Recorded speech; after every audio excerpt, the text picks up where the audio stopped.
Wise the teaching support material.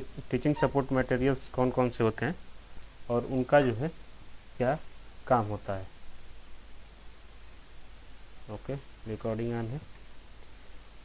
आज की class में सबसे पहले हम लोग देखेंगे कि टाइप्स ऑफ इंस्ट्रक्शनल फैसिलिटीज, मतलब कि जिससे एक क्लास में बच्चों को निर्देश या निर्देशन का कार्य किया जाता है, जिससे बच्चों को जानकारी जो है वो उपलब्ध कराई जाती है किसी एक संस्था में।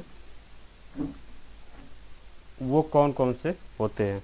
ओके, तो आप लोगों को पता होना चाहिए कि दो टाइप्स के पहले होते हैं इंस्ट्रक्शनल फैसिलिटीज, जिसमें एक होता है प्रोजेक्टेड और दूसरा होता है non projected.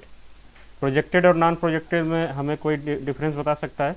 What is the difference between projected instructional facilities and non projected instructional facilities? बताइए।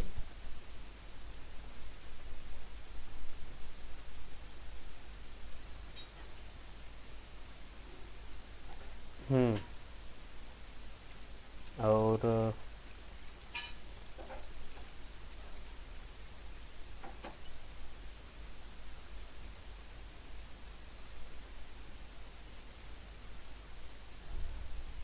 अच्छा,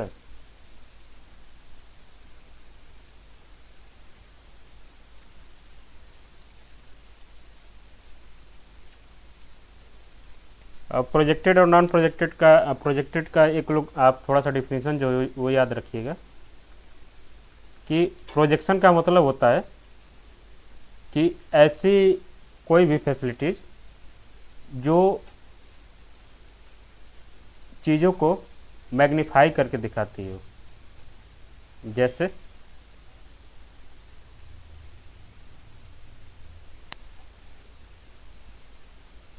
मान लीजिए कि इसमें स्लाइड्स हैं, फिल्म्स हैं, ओवरहेड प्रोजेक्टेड है और ईडिया स्कोप है, वीडियो प्रोजेक्टर है, फिल्म स्ट्रिप है। ओके, तो जो प्रोजेक्टेड इंस्ट्रक्शनल फैसिलिटीज़ का जो बेसिक डिफिनीशन होता है कि ये जो है चीज़ों को जो भी इनके अंदर कंटेंट होता है उसको मैग्नीफाई करके दिखाती है, बहुत बड़ा करके दिखाती है, तो इसको हम लोग प्रोजेक्टेड बोलते हैं। और वो सारी चीज़ें जो एज इट इज दिखाई जाती हैं, जैसी वो हैं वैसे ही अगर दिखाई जाती हैं, तो उनको हम लोग नॉन प्रोजेक्टेड बोलते हैं। ये समझ में आया सबको?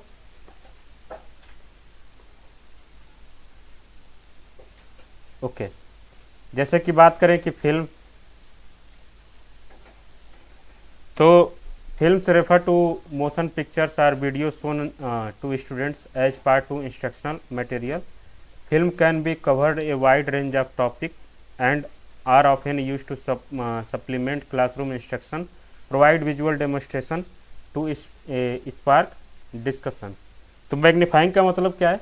जैसे कि हम लोग देखते हैं कि कोई भी फिल्म या कोई भी वीडियो हम लोग को दिखाना होता है, तो सबसे पहले वो टीचर के पास जब होता है तो वो किसी न किसी एक छोटी सी पेन ड्राइव में होता है, या हो सकता है कि किसी मेमोरी कार्ड में हो सकता है कि उनके लैपटॉप में, कंप्यूटर में हो।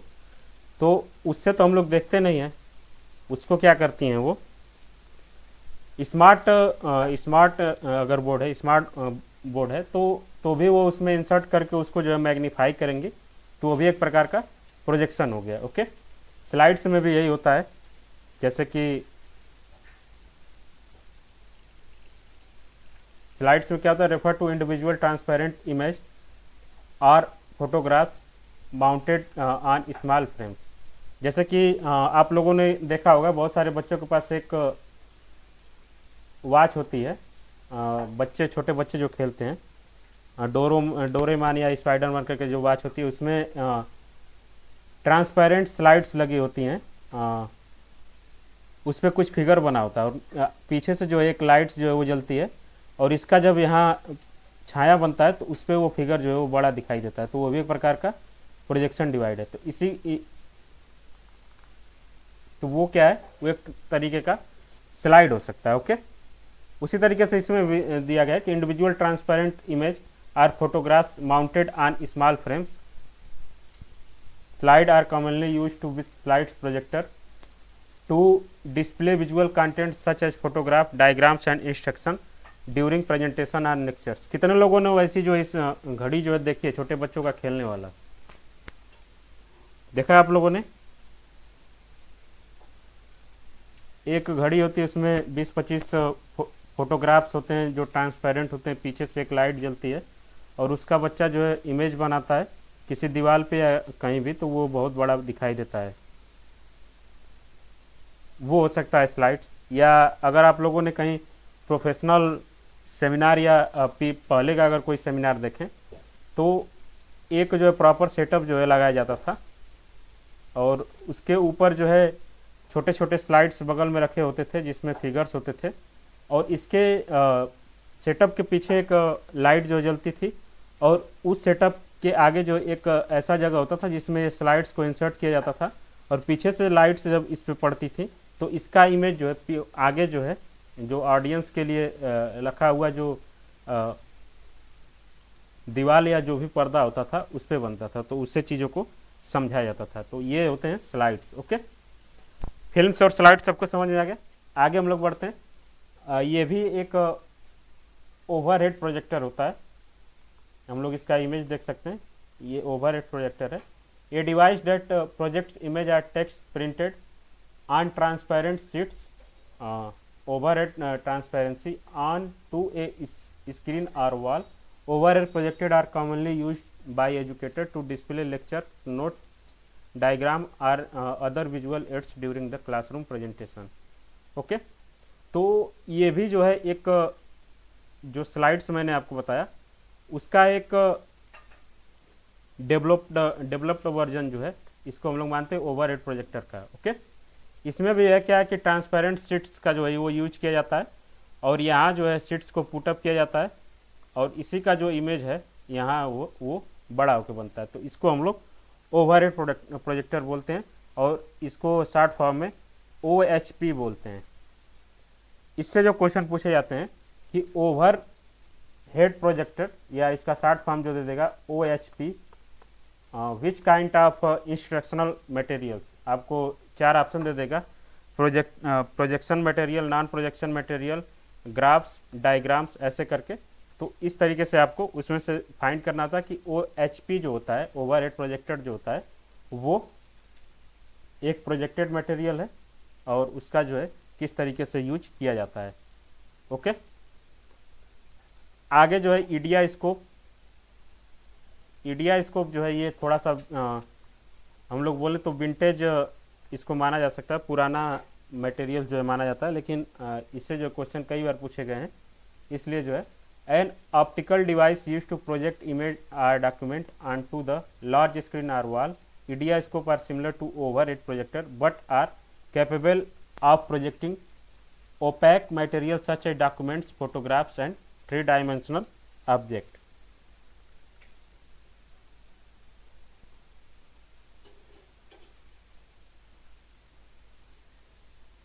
इसमें क्या है, जो OHP है उसमें बस इमेज को जो है वो प्रोजेक्ट किया जा सकता है, लेकिन ईडिया स्कोप जो होता है उसमें डॉक्यूमेंट्स, फोटोग्राफ्स एंड 3-डायमेंशनल ऑब्जेक्ट जो है वो प्रोजेक्ट किया जाता है, तो ये होता है ईडिया स्कोप। ओके, इसके अलावा वीडियो प्रोजेक्टर सभी लोग जानते हैं, ये हम लोगों ने देखा भी है, जो हमारे कॉलेज वगैरह में लगा होता है वो वीडियो प्रोजेक्टर होता है। फिल्म स्ट्रिप और जो वहाँ जो है मैंने आपको बताया था स्लाइड्स, ये दोनों लगभग सेम होते हैं। Strips are transparent films containing a series of still image और photographs arrange in sequence. Film strips are typically accompanied by audio recording and are used with a film strip projector to provide visual and auditory instruction on various topics. अगर आप लोगों ने कोई audio museum अगर देखा हो कभी, तो इसका यूज वहाँ किया जाता है। जैसे कि बनारस में एक जगह है राजा मान सिंह संग्रहालय करके, वहाँ जो है इस चीज़ का उपयोग जो है बहुत अच्छे से किया जाता है। वहाँ जो है एक ऑडियो आपको दे दिया जाएगा, ऑडियो के लिए एक ईयरफोन दे दिया जाता है और सामने जो है इमेज के थ्रू चीज़ों को बताया जाता है। तो ये जो है एक टाइप का फिल्म स्ट्रिप्स है। ओके, ये जस्ट लाइक स्लाइड्स था जो मैंने बेन 10 और ये छोटे बच्चों की घड़ी वाली उदाहरण दिया, वो भी एक प्रकार का फिल्म स्ट्रिप्स होता है, लेकिन उसमें बस क्या होता है कि ऑडियो नहीं होता है। ओके, तो ये थे प्रोजेक्टेड इंस्ट्रक्शनल फैसिलिटी। इसके आगे हम लोग जब देखेंगे नॉन प्रोजेक्टेड इंस्ट्रक्शनल फैसिलिटीज़ में, उसमें चार्ट्स आते हैं, फ्लैश कार्ड्स आते हैं, पोस्टर्स आते हैं, पिक्चर्स आते हैं। इन सारी चीज़ों को एक्सप्लेन करने की आवश्यकता है अगर किसी को किसी पॉइंट में दिक्कत होगा, क्योंकि ये सब हम लोग डेली लाइफ में बहुत ज़्यादा यूज करते हैं।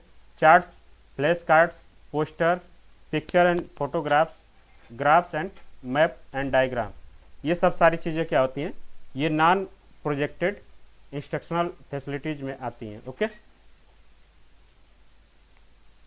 किसी को किसी पॉइंट में दिक्कत है तुरंत जो है पूछ ले, नहीं तो मैं आगे बढ़ता हूँ। इसमें कुछ बताने लायक कोई खास है नहीं, क्योंकि ये सारी चीज़ें हम लोग अक्सर देखते आते हैं।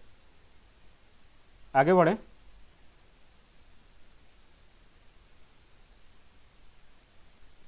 ओके, अब हम लोग देखते हैं कि डिस्प्ले बोर्ड कितने टाइप्स के होते हैं। जो बोर्ड्स होते हैं जिसमें white board, black board, bulletin board, flannel board, magnetic board और पेग बोर्ड, ये 6 टाइप्स के जो है बोर्ड्स पाए जाते हैं जो हम लोग एजुकेशनल इंस्टीट्यूशंस में यूज करते हैं। ब्लैक बोर्ड सभी को पता है, सरफेस जो है ब्लैक होता है, उस पर चाक से जो लिखा जाता है। वाइट बोर्ड सरफेस वाइट होता है और उस पर जो है मार्कर से लिखा जाता है। बुलेटिन बोर्ड्स वो होते हैं जो हमारे कॉलेज में ऑफिस के बाहर जो लगे होते हैं, जिस पे न्यूज वगैरह जो है वो चिपकाया जाता है।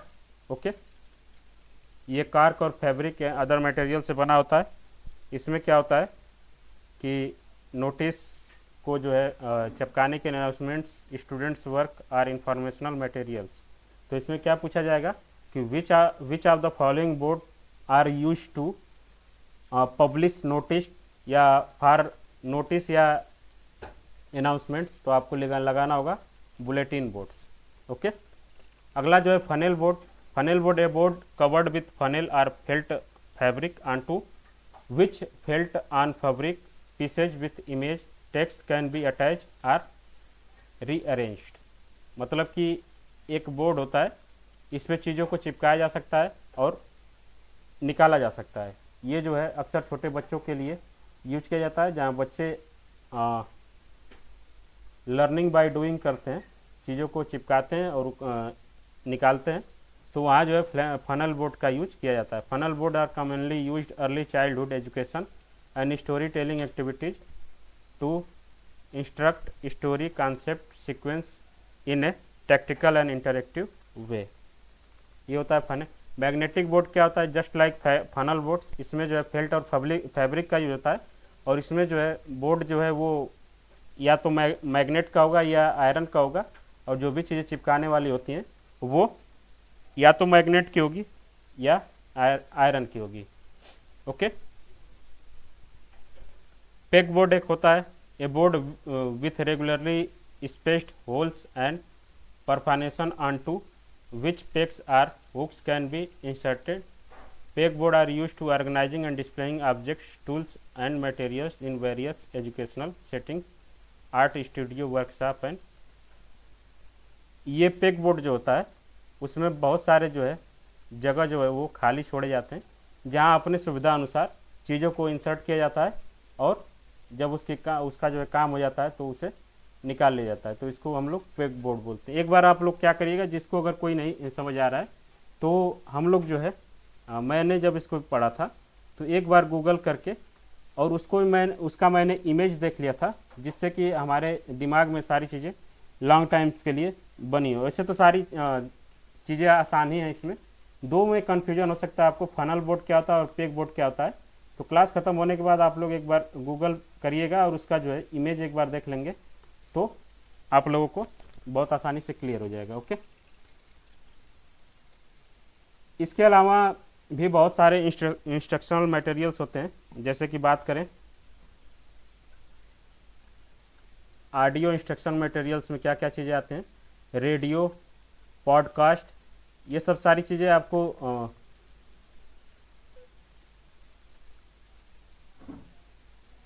डिजिटल ऑडियो प्लेयर्स जो आते हैं वो होते हैं। इसके अलावा टेलीविज़न भी ऑडियो में भी आता है और वीडियो इंस्ट्रक्शनल मटेरियल्स में भी आता है। इसके अलावा कुछ 3D मॉडल्स जो है वो आते हैं, जैसे कि हम लोग हॉस्पिटल वगैरह में देखते हैं कंकाल जो पड़ा होता है वो।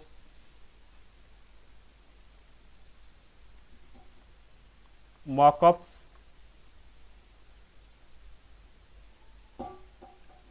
लैब वगैरह में जो मॉडल्स जो पड़े होते हैं कार्बन बॉन्डिंग वगैरह के, तो ये 3D मॉडल्स में आते हैं। और इसके अलावा पपेट्स, जैसे कि हम लोग किसी चीज़ को पढ़ते हैं, मान लीजिए कि कुत्ते के बारे में पढ़ रहे हैं, तो बहुत सारी जगह पे इसका जो है लाइव 3D मॉडल जो है वो देख के पढ़ा जाता है।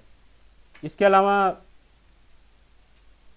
भी बहुत सारे इंस्ट्रक्शनल मटेरियल्स आते हैं।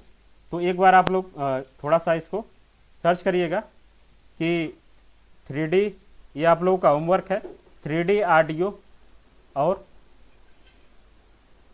वीडियो, इन तीनों में कौन कौन से जो है मटेरियल जो है इन्वॉल्व किए जा सकते हैं। ओके, ये इसका लिस्ट जो है आप लोग हमें थोड़ा सा बना के दिखाइएगा। ओके, हो जाएगा। ओके, अब हम लोग जो है शुरू करते हैं। इवैल्यूएशन सिस्टम,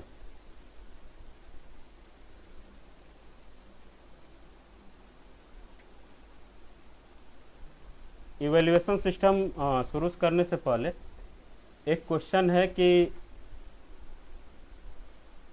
जिसका आंसर हमें आप लोग देंगे, व्हाई इवैल्यूएशन इज इम्पॉर्टेंट।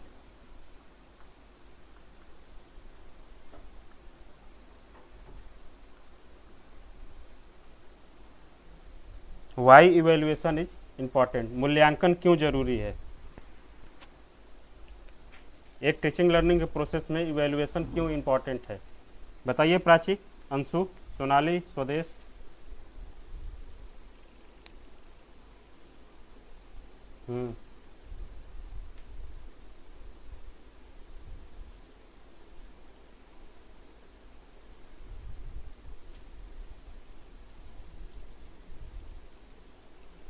मतलब आपके हिसाब से इवैल्यूएशन पढ़ाने के पहले भी हो सकती है और पढ़ाने के बाद भी हो सकती है। अच्छा, और पढ़ाई के दौरान भी इवैल्यूएशन हो सकता है।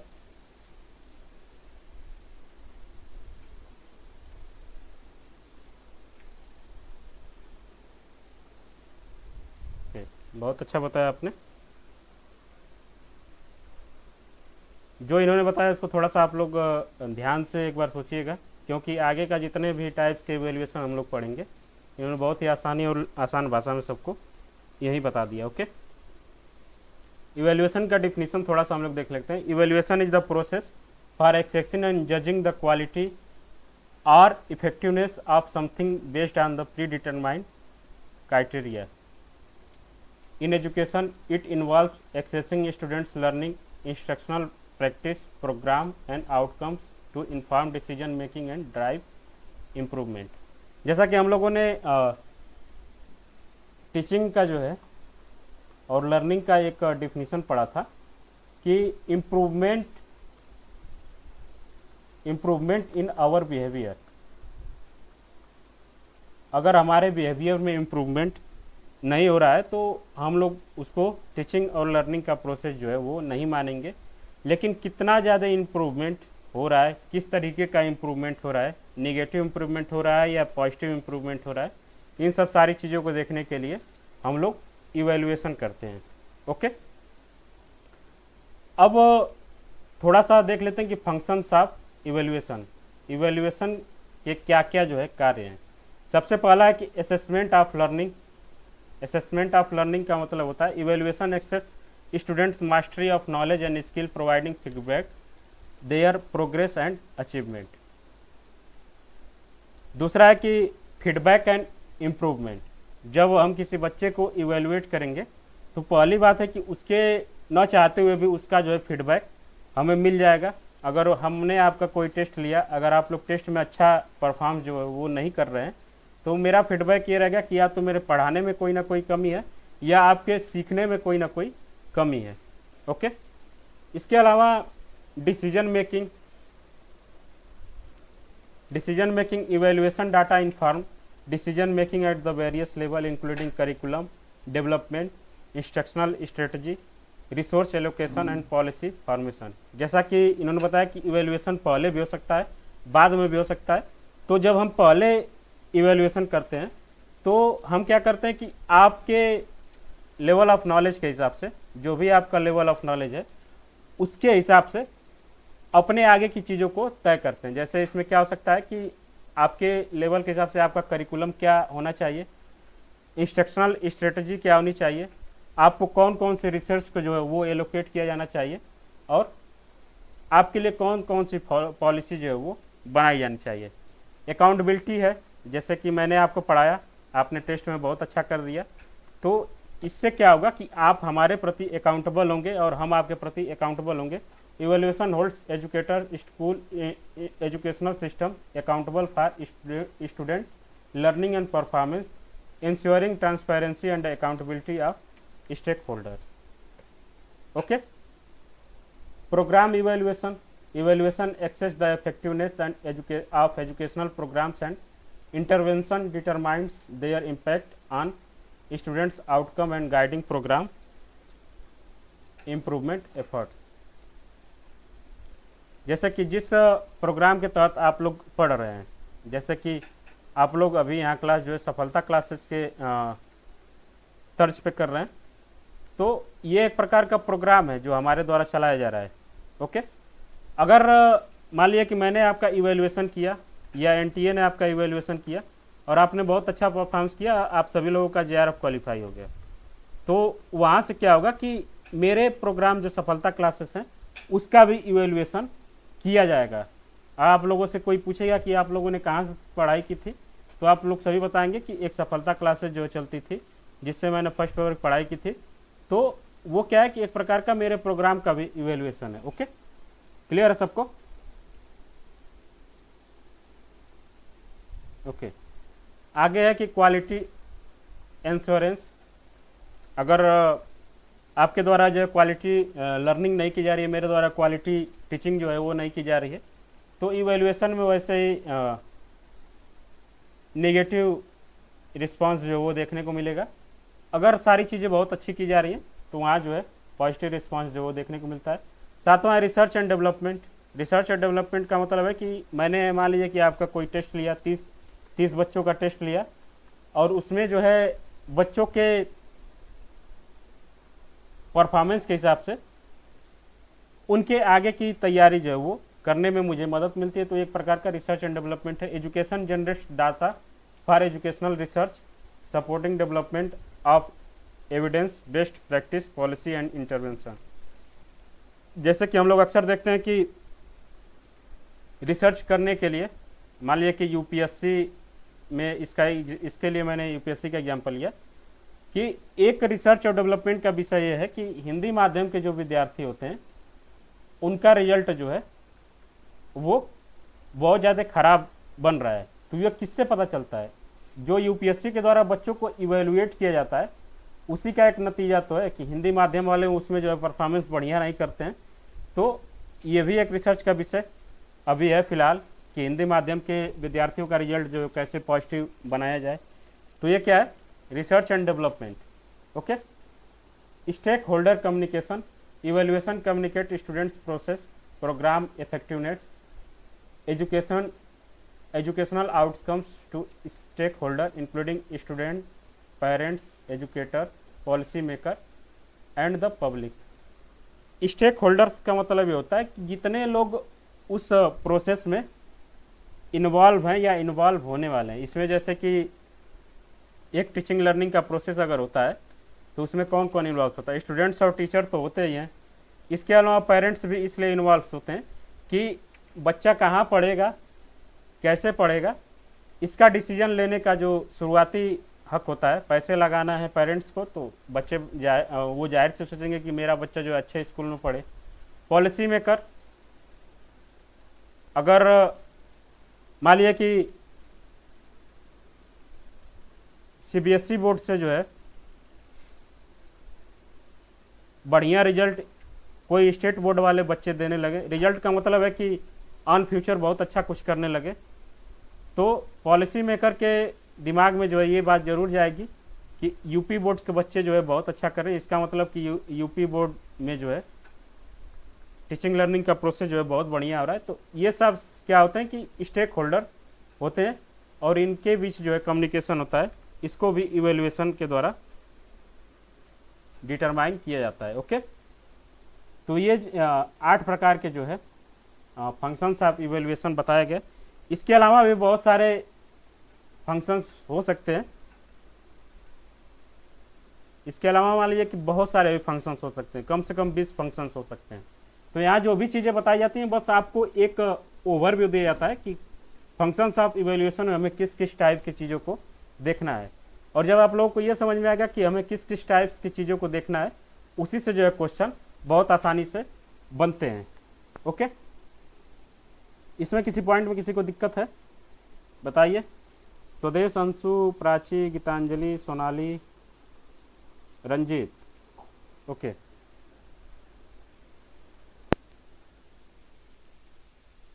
अब जैसा कि देखते हैं कि types of evaluation on the basis of phase of instructions. हाँ बताइए रंजीत।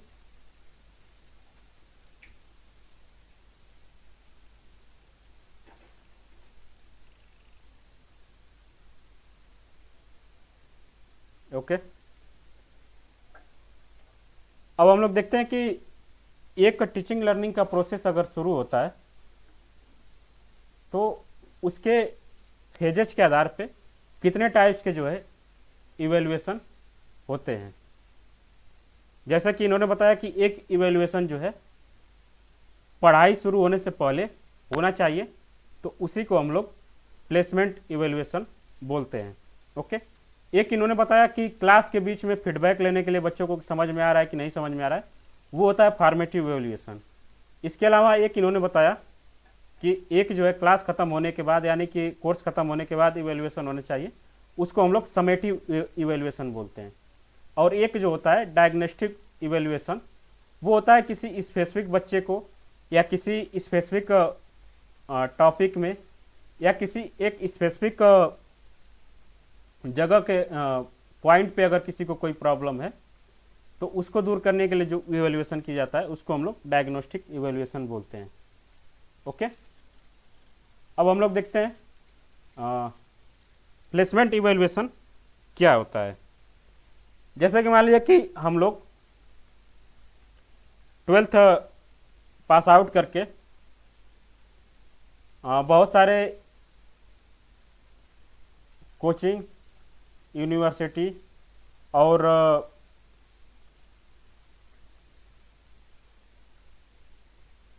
आईआईटी, एम्स, जितने टाइप्स के जो टेस्ट देते हैं हम लोग, वो किस टाइप का इवेल्युएशन आता है, प्लेसमेंट इवेल्युएशन। प्लेसमेंट इवेल्युएशन का ये जो डिफिनीशन है, placement evaluation assess individual skills, knowledge or abilities to determine their appropriate level of placement in an educational program, course or job.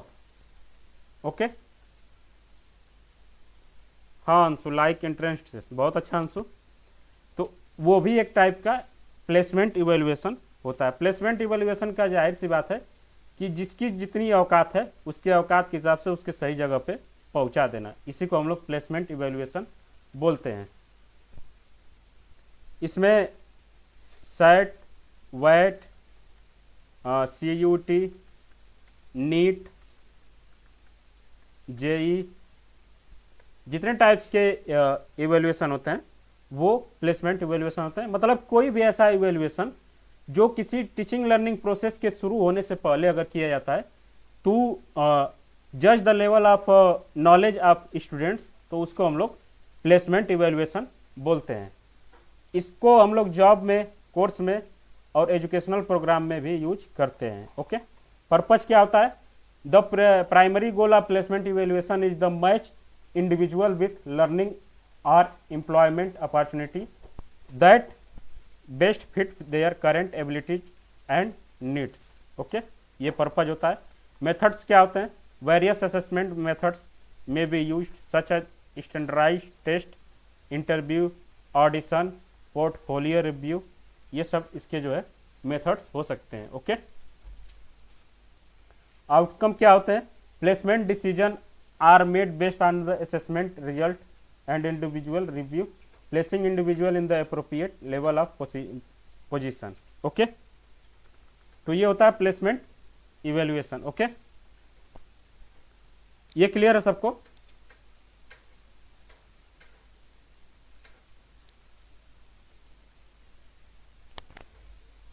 Okay,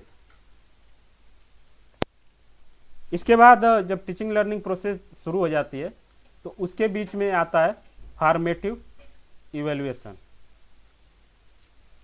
जैसे कि मैं आप लोगों को पढ़ाते पढ़ाते इस टीचिंग लर्निंग प्रोसेस के बीच में कोई टेस्ट ले लेता हूं आपका, वो एक टाइप का फॉर्मेटिव इवेल्युएशन हो सकता है। कोई क्वेश्चन पूछ लेता हूं आपसे, वो एक टाइप का फॉर्मेटिव इवेल्युएशन हो सकता है। फॉर्मेटिव इवेल्युएशन उसको बोलते हैं जो टीचिंग लर्निंग प्रोसेस के बीच में परफॉर्म किया जाता है। Formative evaluation occur during the learning process to provide ongoing feedback and support improvement. जैसे कि अक्सर जो है किसी हर मंथ में हमारे स्कूल कॉलेज में कोई ना कोई टेस्ट जो है वो हमसे जो है वो लिया जाता है, तो वो एक टाइप का फॉर्मेटिव इवेल्युएशन होता है। ओके, पर्पज होता है इसका, the main purpose of formative evaluation is monitor students progress, identify area of development and guide instructional decisions. Method क्या हो सकता है इसका? Formative evaluation methods include quizzes, classroom observation, peer assessment, teacher feedback, class test. ये सब क्या होते हैं? फॉर्मेटिव इवेल्युएशन के एक मेथड्स हो सकते हैं। आउटकम क्या निकलता है इससे? पहली बात की फीडबैक मिलता है टीचर को, फीडबैक फ्रॉम, हाँ अंशु बहुत अच्छा, quick feedback for formative evaluation inform adjustment of teaching strategy. अगर मान लीजिए कि मैंने आपका कल टेस्ट लिया और आप लोगों ने बहुत अच्छा परफॉर्म किया, तो मुझे ये लगेगा कि इस क्लास में पढ़ने वाले बच्चे जो है वो R4 सीक्वेंस के हैं। R4 सीक्वेंस क्या है? R4 टाइप के बच्चे हैं। R4 टाइप के बच्चे क्या होते हैं बताइए? स्वदेश, एबल एंड बीइंग, बहुत अच्छा सोनाली। इसके पिछले क्लास में हम लोगों ने पढ़ा था 4 टाइप्स के बच्चे होते हैं, R1, R2, R3 और R4। तो उसको जिन लोगों ने नहीं देखा था एक बार जो है वीडियो देख लीजिएगा, तो ये सब पता चलता है। और इसी हिसाब से आगे हम अपने पढ़ाने के तरीके को, पढ़ाने का मटेरियल, क्वेश्चन सॉल्व करने के तरीकों को तय करेंगे। तो ये होता है आउटकम फॉर्मेटिव इवेल्युएशन का। इसके बाद जो डायग्नोस्टिक इवेल्युएशन होता है, इसमें क्या होता है कि diagnostic evaluation identify student strengths, weakness and learning needs. जैसे कि हमें पता करना है कि आप लोग किस एरिया में जो है 10 यूनिट में किस यूनिट में वीक हैं। तो एक ये पर्पज है कि आपकी वीकनेस पता करनी है। ओके, और इससे आपकी स्ट्रेंथ भी पता चलेगी। तो एक प्रकार का ये डायग्नोस्टिक इवेल्युएशन होता है। ये जो है ये भी लगभग टीचिंग लर्निंग प्रोसेस के बीच में ही परफॉर्म किया जाता है। तो इसे हम लोग डायग्नोस्टिक इवेल्युएशन बोलते हैं। कोई भी ऐसा इवेल्युएशन जिसको हम लोग बच्चों के स्ट्रेंथ, वीकनेस और लर्निंग नीड्स को जानने के लिए करते हैं, उसे हम लोग डायग्नोस्टिक इवेल्युएशन बोलते हैं। ओके, पर्पज इसका क्या होता है? The primary goal of diagnostic evaluation is to assess student prior knowledge and skill to tailor instruction and support individualise learning. Method क्या होता है डायग्नोस्टिक इवेल्युएशन का? मेथड में include pre assessment, diagnostic test, interview and observation. Outcome क्या होता है? Result from diagnostic evaluation inform instructional planning, grouping strategy, intervention decision to address learning needs. तो इसको जब हम लोगों ने पढ़ा तो हम लोगों को ये थोड़ा सा डाउट होना चाहिए आप लोगों को भी कि ये जो है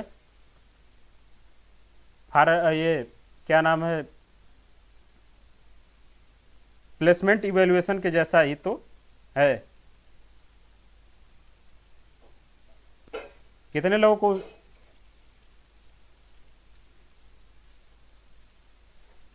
किसके जैसा प्राची?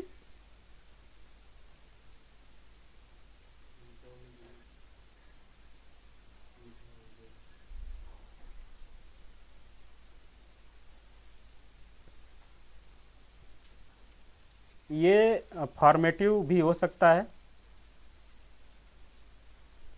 और प्लेसमेंट भी हो सकता है। जैसे कि यहाँ लिखा हुआ है कि डायग्नोस्टिक टेस्ट, इंटरव्यू और ऑब्जर्वेशन, यही मेथड्स तो इसमें भी लगाया जा रहा है प्लेसमेंट इवेल्युएशन में, इंटरव्यू, ऑडिशन, पोर्टफोलियो रिव्यू। लेकिन बस डायग्नोस्टिक इवेल्युएशन इन दोनों से अलग इसलिए है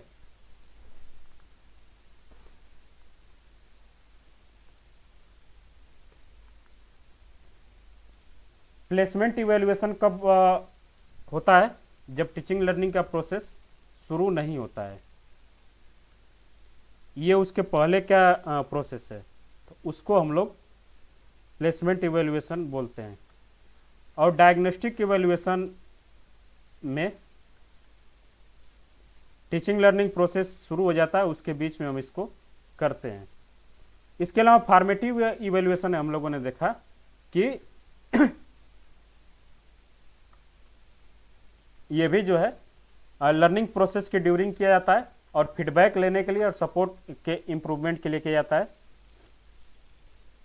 और ये फॉर्मेटिव इवेल्युएशन से इसलिए थोड़ा सा सिमिलर है क्योंकि ये भी जो है ड्यूरिंग टीचिंग लर्निंग प्रोसेस होता है और ये खासकर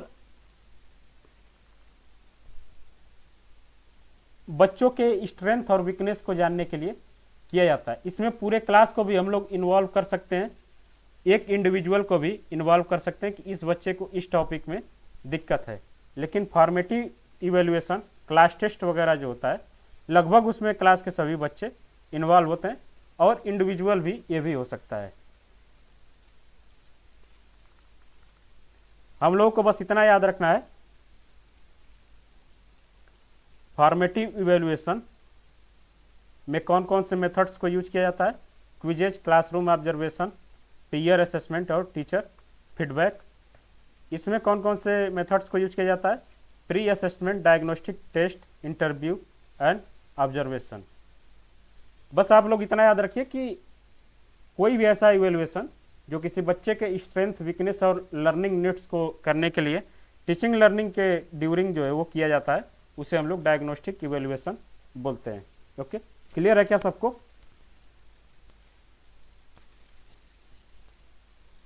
ओके, आगे जो सबसे लास्ट इवेल्युएशन होता है वो होता है समेटिव इवेल्युएशन। ये जो होता है कोर्स के ख़त्म होने के बाद किया जाता है। जो हमारे सेमेस्टर के एग्ज़ाम होते हैं, बोर्ड के एग्ज़ाम जो होते हैं, वो जो होते हैं वो समेटिव इवेल्युएशन होते हैं। Define summative evaluation occur at the end of learning period to assess students overall achievement and mastery of learning objectives. Purpose इसका होता है, the main purpose of summative evaluation is evaluate students learning outcome, determine proficiency level and assign grades or certification. Methods इसके क्या क्या हो सकते हैं? Final exam, standardised test, project, presentation, portfolios. Outcome इसके क्या होते हैं? रिजल्ट जो है वो provide a summary of student performance and inform decision regarding promotion, graduation program completion. Okay, तो ये चारों सबको समझ में आए, चारों इवेल्युएशन? किसी में किसी को दिक्कत है तो पूछ लीजिए अभी।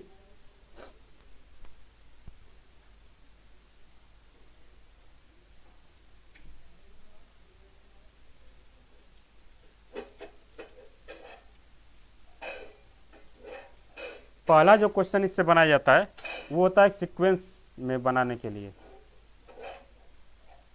सीक्वेंस में मतलब कि सबसे पहले प्लेसमेंट इवेल्युएशन होता है, उसके बाद जब टीचिंग लर्निंग जब शुरू हो जाती है तो उसके बीच में या तो फॉर्मेटिव, उसके बाद डायग्नोस्टिक और सबसे लास्ट में समेटिव होता है। इन दोनों के बीच में बहुत कम जो है देखने को मिलता है कि इन दोनों को हेर फेर नहीं करता है, इसी को अगल बगल करता है। और इसके अलावा कई सारे ऐसे क्वेश्चन बनते हैं कि which of the following evaluation is perform before the teaching learning process started. इसी तरीके से which of the following evaluation is perform to diagnose the weakness and strength of the students.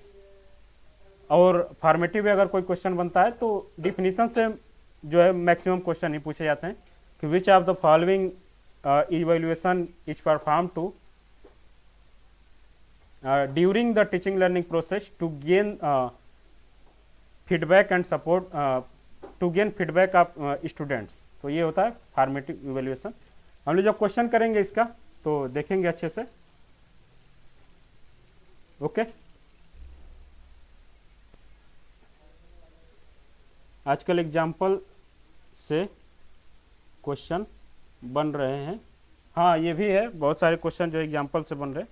जैसा कि आपसे पूछा जा सकता है कि जो कॉमन यूनिवर्सिटी एंट्रेंस टेस्ट हो रहा है वो किस टाइप का इवेल्युएशन है, हमारा जो सेमेस्टर एग्ज़ाम होता है वो किस टाइप का इवेल्युएशन है, हमारे जो इंटरनल असेसमेंट वाले एग्ज़ाम होते हैं वो किस टाइप के इवेल्युएशन है। तो इस तरीके से भी हो सकते हैं। ओके,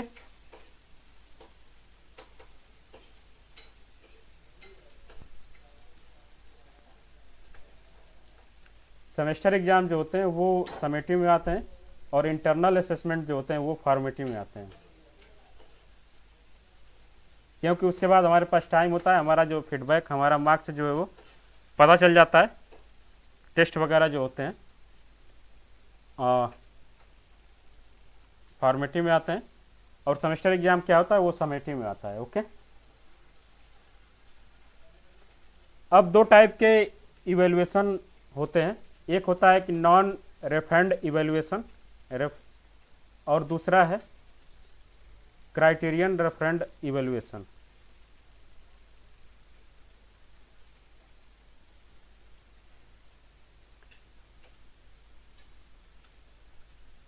हम लोग अगर इन दोनों वर्ड को अगर समझ जाएंगे तो ये इवेल्युएशन भी हम लोग बहुत आसानी से समझ जाएंगे।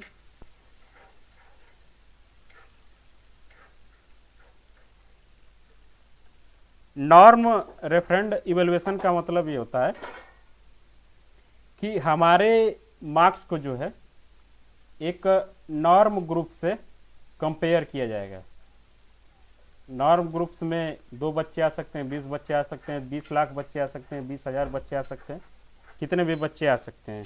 ओके, जैसे कि अगर हमें कोई भी वनडे एग्जाम में जॉब लेना है या नेट क्वालिफाई करना है या जीआरएफ क्वालिफाई करना है तो एक बहुत ही कॉमन चीज़ आप लोगों ने सुनी होगी, कट ऑफ।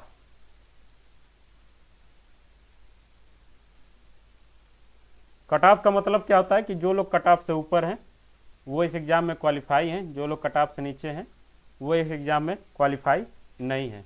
तो जो लोग कट ऑफ से ऊपर होते हैं उनके स्कोर को जो है कभी ना कभी जो लोग कट ऑफ से नीचे होते हैं उनसे तुलना जो है वो की जाती है और इसके बाद उनका जो है रिजल्ट जो है वो पब्लिश किया जाता है। तो नॉन रेफरेंड इवेल्युएशन में, नॉन referenced evaluation assess an individual performance by comparing it to the performance of a norm group which serve a benchmark. The primary focus is how the individual performance rank in the comparison to others. Okay, सबको clear है क्या?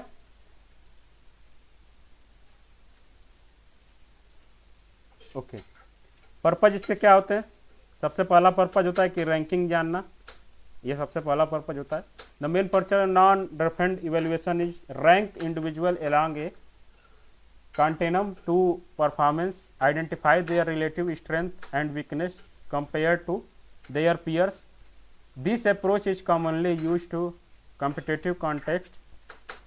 जाहिर सी बात है जो जितने भी कंपटीशन होते हैं सब में नॉन रेफरेंड इवेल्युएशन जो है अप्लाई किया जाता है। such as standardized testing where score are used to rank students. Okay, norm group क्या होते हैं? The norm groups is representative samples of the population with similar characteristics to the individual being evaluated. मतलब कि जितने लोग exam में participate कर रहे हैं वो कहीं ना कहीं स्टूडेंट्स हैं या कहीं ना कहीं वो परीक्षा देने वाले लोग हैं, तो एक टाइप का नॉर्म ग्रुप जो है उसे बोला जाता है. ओके, इसके बाद स्कोर को हम लोग परसेंटाइल में भी दिखा सकते हैं, रैंक में भी दिखा सकते हैं, दोनों को साथ दिखा सकते हैं. इसका स्कोर जो है वो अक्सर परसेंटाइल में हम लोग को देखने को मिलता है. आप सभी लोगों को परसेंटाइल और परसेंटेज में डिफरेंस पता है?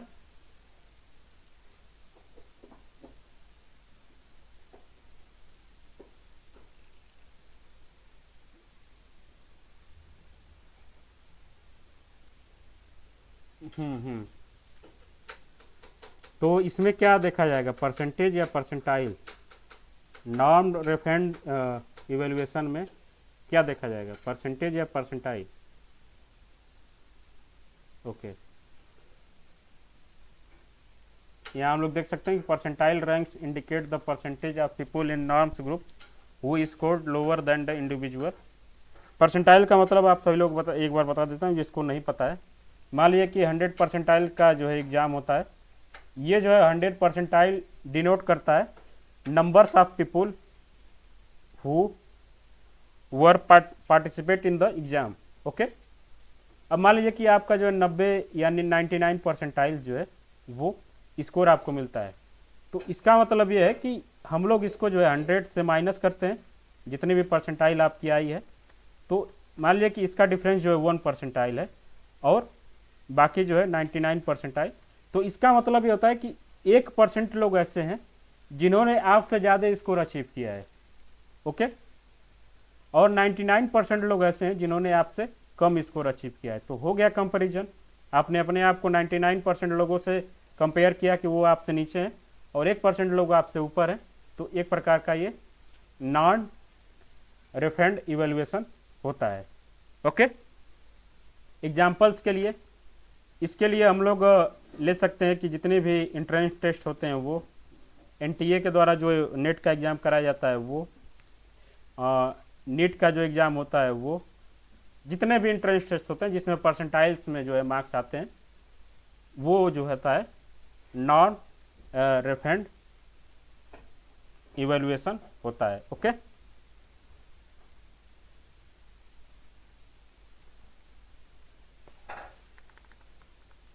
जैसे कि यहाँ लिखा हुआ है Prachi, the norm group is the representative sample of population with similar characteristics to the individual being evaluated. This group provide the basic for stabilizing the norm और average performance level against which individual performs are compared. Norm group का मतलब ये होता है कि कुछ ऐसे लोगों की पॉपुलेशन जो किसी न किसी पॉइंट पे एक सिमिलर कैरेक्टरिस्टिक्स जो है वो रखते हैं. जैसे कि कितने टाइप्स के नाम्स ग्रुप जो है वो बनाए जा सकते हैं एक एग्जाम में, वो अगर बात करें तो मान लीजिए कि एक नाम्स ग्रुप हो गया according to girls participants in the exam. उसके हिसाब से मान लीजिए कि आपका 95 परसेंटाइल जो है वो आ जाता है. ओके, अकॉर्डिंग टू ओवरऑल आपका मान लीजिए कि आ जाता है 93 परसेंटाइल.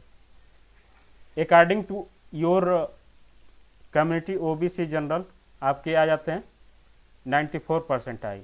ऐसा जो हम लोग को देखने को मिलता है जितनी भी रैंक वाली जो एग्जाम है हम लोग देखते हैं कि उसमें वेरियस टाइप्स ऑफ रैंक्स जो है वो हम लोग को देखने को मिलते हैं. कभी ओवरऑल रैंक जो है वो दिखाया जाता है, कभी रैंक एमंग द गर्ल्स दिखाया जाता है, कभी रैंक एमंग द अवर का क्या बोलते हैं कैटेगरी दिखाई देता है.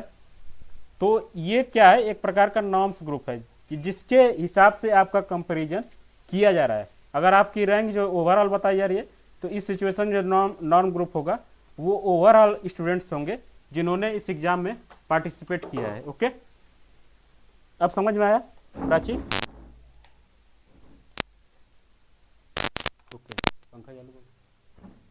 थोड़ा पानी देना। ठीक है, अब हम लोग बात करते हैं क्राइटेरियन रिफंड इवेल्युएशन। इसका मतलब यह है कि एक बेसिक क्राइटेरिया जो है पहले से हम लोग बना रखे होते हैं कि अगर कोई बच्चा इस क्राइटेरिया को अगर फुलफिल कर देता है तो उसे हम लोग इस इवेल्युएशन में अच्छा मानेंगे। इस क्राइटेरिया को अगर कोई फुलफिल नहीं कर पाता है तो उसे इस इवेल्युएशन में हम लोग अच्छा नहीं मानेंगे। जैसे कि इसका डेफिनेशन अगर हम लोग देखें, criterion referenced evaluation assess individual performance based on the pre determined criteria or standards. जैसे कि first division, second division, third division वाले जो एग्ज़ाम होते हैं उसमें क्या है कि कोई बच्चा अगर मान लिए कि 65% ऑनवर्ड लाता है तो उसे हम लोग फर्स्ट डिवीजन मानते हैं। अगर 90% ऑनवर्ड लाता है तो उसे हम लोग डिक्टेंशन जो है वो मानते हैं। इसी तरीके से जो हमारे एग्ज़ाम, जो हमारे सेमेस्टर एग्ज़ाम में ग्रेड्स आते हैं उसमें भी क्या होता है कि एक क्राइटेरिया जो है वो पहले से डिसाइड जो है वो करके रखा होता है। एक मिनट,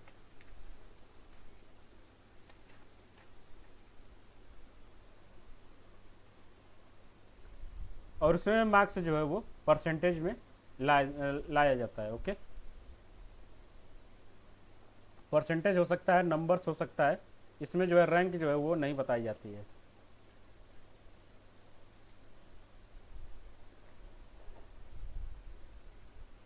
डिफिनीशन इसका देखा जाए, क्राइटेरियन रिफर्ड इवेल्युएशन, इसको हमने बताया,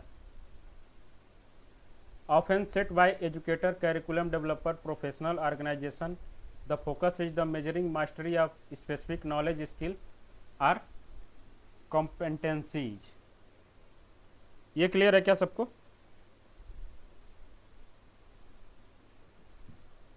जो हमारे 10th 12th और सेमेस्टर वाले जो एग्ज़ाम होते हैं जिसमें क्राइटेरिया जो है ऑलरेडी डिसाइड कर दिया जाता है तो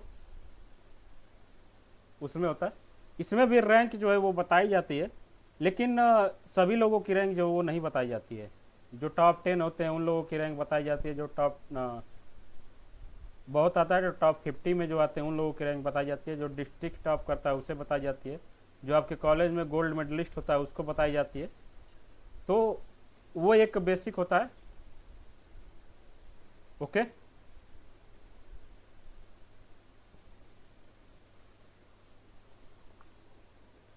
अगर क्लियर है सबको, आपको ये नॉर्म्स, रेफरेंड इवेल्युएशन और क्राइटेरियन रेफरेंड इवेल्युएशन, तो एक बार थम्स अप करिए आप लोग जल्दी से।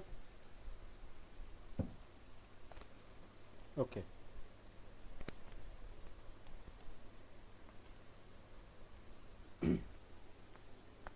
इसके अलावा भी कई टाइप के जो इवेल्युएशन आप लोगों को देखने को मिल सकते हैं।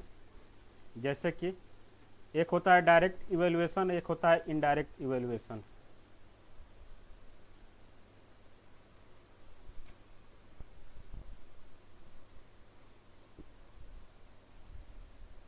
एक हो सकता है कॉग्निटिव इवेल्युएशन, एक हो सकता है एप्टीट्यूड इवेल्युएशन। तो ये सब आपको, कॉग्निटिव इवेल्युएशन का मतलब है कि जो आपके ज्ञान को चेक करे। एक होता है एफेक्टिव एप्टीट्यूड या इफेक्टिव इवेल्युएशन इसको बोलते हैं, जो आपके प्रेजेंट ऑफ माइंड, आपके पर्सनालिटी को जज करे, उसे हम लोग इफेक्टिव इवेल्युएशन बोलते हैं। इसके आगे हम लोगों को देखना है ग्रेडिंग सिस्टम जो होते हैं।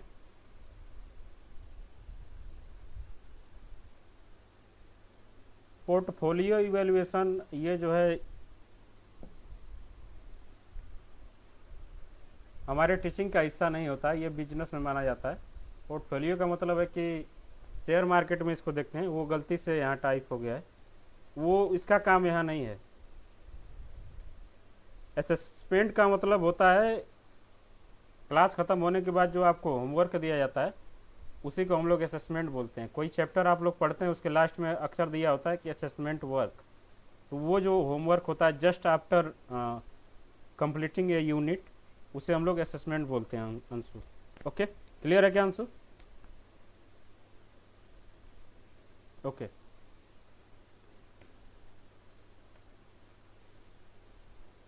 अब ग्रेडिंग सिस्टम हम लोग थोड़ा सा देखते हैं। दो टाइप की ग्रेडिंग सिस्टम होती है। सबसे पहले डायरेक्ट ग्रेडिंग, दूसरी होती है indirect grading. Okay, indirect grading में भी दो टाइप की ग्रेडिंग होती है। एक होती है एब्सोल्यूट ग्रेडिंग, सॉरी तीन टाइप की होती है। एक होती है रिलेटिव ग्रेडिंग,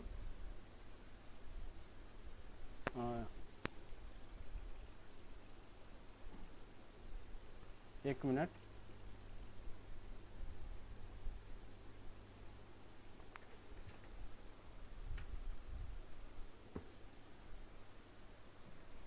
इनडायरेक्ट ग्रेडिंग में दो टाइप की ग्रेडिंग होती है। एक होती है एब्सोल्यूट ग्रेडिंग और एक होती है रिलेटिव ग्रेडिंग। अब सबसे पहले हम लोग देखते हैं डायरेक्ट ग्रेडिंग क्या होती है।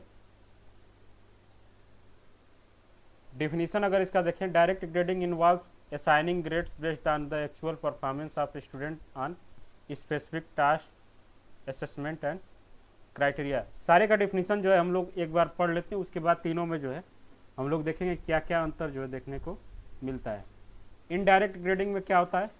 Indirect grading involves assigning grades based on the factor other than students direct performance on the assessment of task. एक बार फिर से एब्सोल्यूट ग्रेडिंग का अगर हम लोग पढ़ें, इसके अंदर जो आता है इनडायरेक्ट ग्रेडिंग के अंदर एब्सोल्यूट ग्रेडिंग होती है कि involves assigning grades based on the pre determined standard or criteria without reference to the performance of other students. और डायरेक्ट ग्रेडिंग यहाँ जो है पीपीटी बनाना ऐड करना भूल गए हैं। इसमें एक होता है रिलेटिव ग्रेडिंग।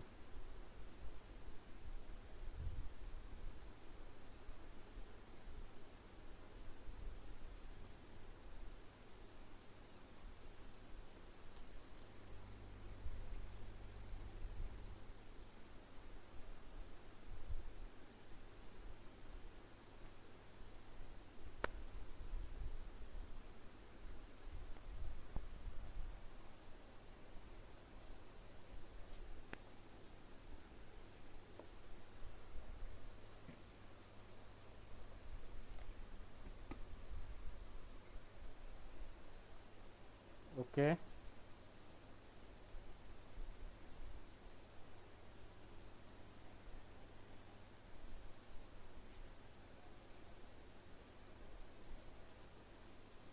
एक बार फिर से इसका डिफिनीशन हम लोग देखते हैं। Direct grading involve assigning grades based on the actual performance of students specific task assessment and criteria.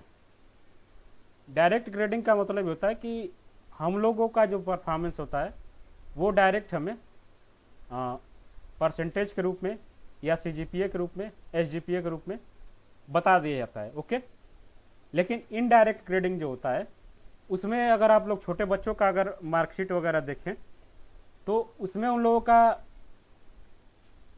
वो एग्ज़ाम में कितना परसेंट उन्होंने पाया है वो तो बताया ही जाता है, लेकिन उसके अलावा उनके बिहेवियर, क्लास में उनका परफॉर्मेंस, पढ़ने के अलावा कैसा है, क्लास में वो कितना बोलते हैं, वो कितना और सारी चीज़ों में पार्टिसिपेट करते हैं, ये सब क्या होता है एक उनके इफेक्टिव डोमेन को भी उनके मार्कशीट में दिखाया जाता है। कितने लोगों ने ऐसा देखा है छोटे बच्चों के मार्कशीट में कि परसेंटेज के अलावा उनके एक अलग कॉलम बना के ए बी सी डी इस टाइप के ग्रेड जो है उन्हें दिए होते हैं। तो ये होता है इनडायरेक्ट ग्रेडिंग।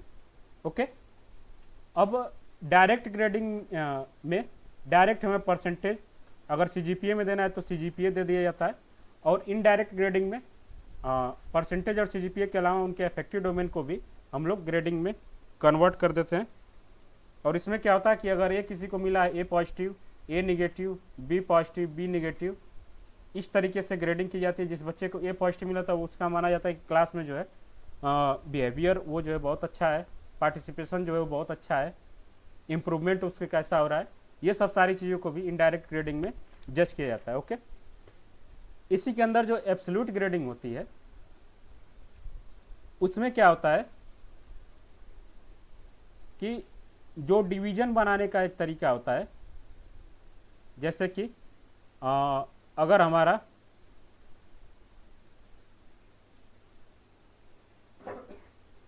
जैसे कि 90% से ऊपर जिसका आता है उसे हम लोग डिस्टिंक्शन बोलते हैं। जिसका जो है 75% से ऊपर आता है उसको हम लोग फर्स्ट डिवीजन बोलते हैं। जिसका जो है 60% से ऊपर आता है, नहीं सॉरी, 75 से 60 के बीच में जिसका आता है, ये थोड़ा सा अलग अलग जो है बोर्ड में अलग अलग है। जैसे कि 90% से ऊपर वालों को यूपी बोर्ड में डिस्टिंक्शन बोला जाता है, और 75% से ऊपर वालों को फर्स्ट डिवीजन बोला जाता है। तो एक क्या मैं आपको क्या बताने की कोशिश कर रहा हूँ कि जो हमारे परसेंटेज के हिसाब से हमें first division, second division, third division वाला ग्रेड जो है वो दिया जाता है, वो क्या है, वो भी एक एब्सोल्यूट ग्रेडिंग है। ओके,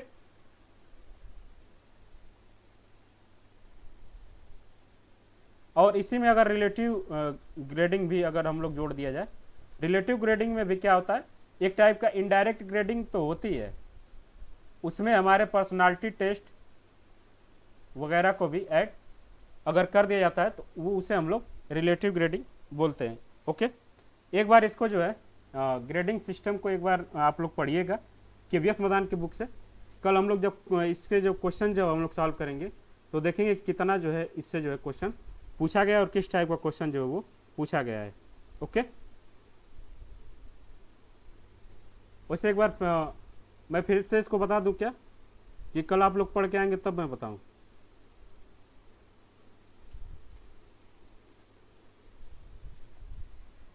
ओके,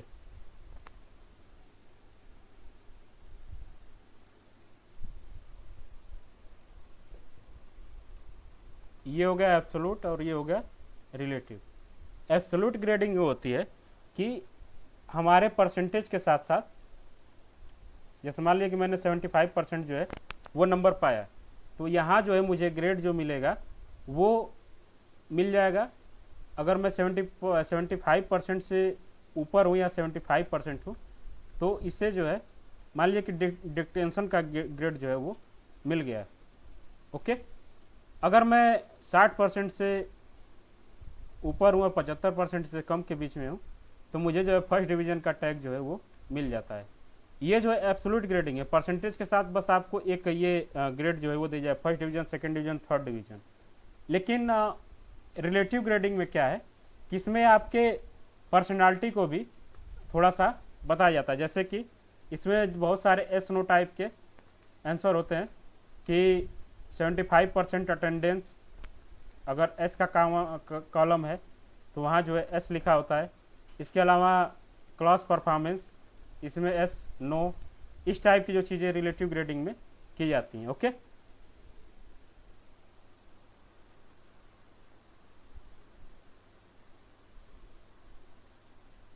इसमें जो है मैंने बताया था कि मैंने आपको बताया कि इनडायरेक्ट ग्रेडिंग में अफेक्टिव डोमेन को देखा जाता है। तो इसी के अंदर जो है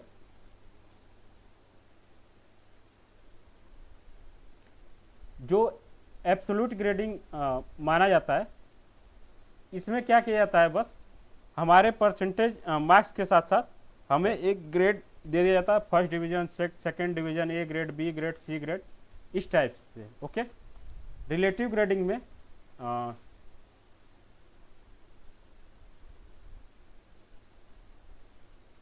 ग्रेड और मार्क्स के साथ साथ हमारे कुछ पर्सनालिटी डेवलपमेंट या कम्युनिकेशन स्किल, जितने भी क्या बोलते हैं उसको,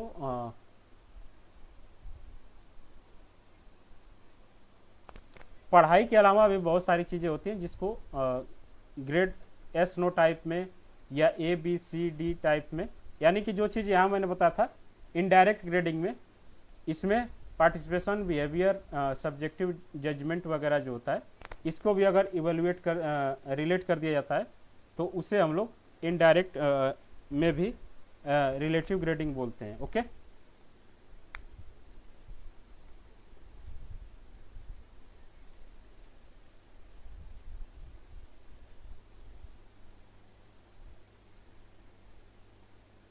मार्क्स के साथ साथ आपको ये जो टैग मिल रहा है, फर्स्ट डिवीजन, सेकेंड डिवीजन, ये भी जो है एक तरीके का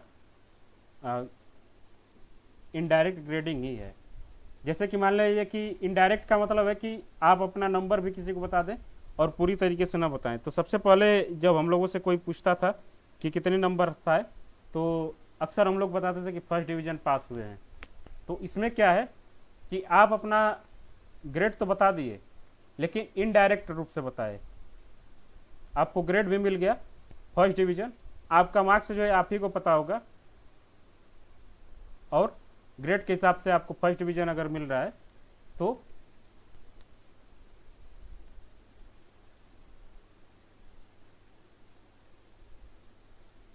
वो एक टाइप का इनडायरेक्ट ग्रेडिंग होता है। ओके, एक बार थोड़ा सा इसको आप लोग पढ़िएगा, मैं केवीएस मैदान से इसको जो है भेजूंगा। ये सभी लोग ये बस ये छोटा सा काम करेंगे कि ये चारों टाइप्स के जो ग्रेडिंग है, direct grading, indirect grading, absolute grading, relative grading, इसको बस थोड़ा सा आप लोग एक बार गूगल कर लीजिएगा और इसका एग्जाम्पल देखिएगा। ओके, तो वहाँ से जो है आपको बहुत अच्छे से क्लियर हो जाएगा। ओके,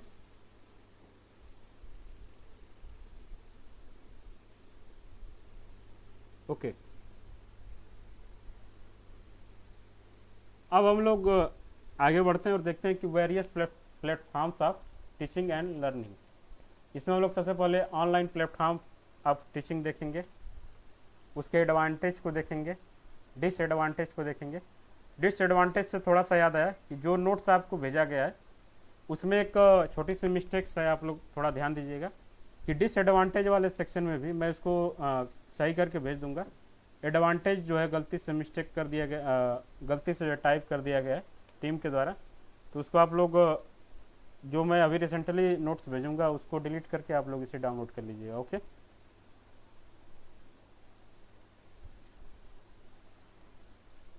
अब हम लोग थोड़ी सी बात करते हैं इसको शुरू करने से पहले ऑनलाइन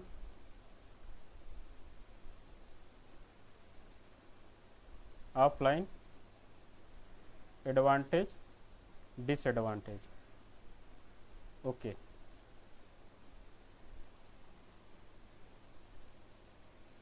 सबसे पहले सभी लोग जो है, हाँ अंशु कुछ कहना चाहते हैं क्या आप?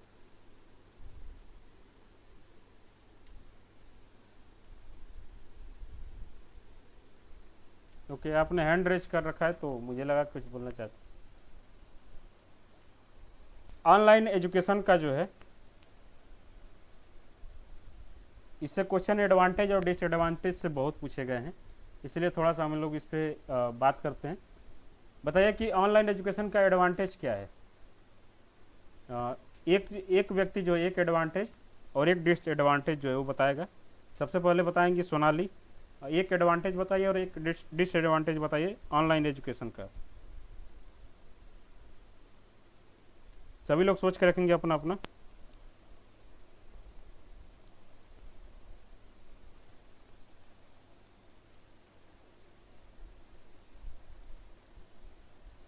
अच्छा, ओके, बहुत अच्छा।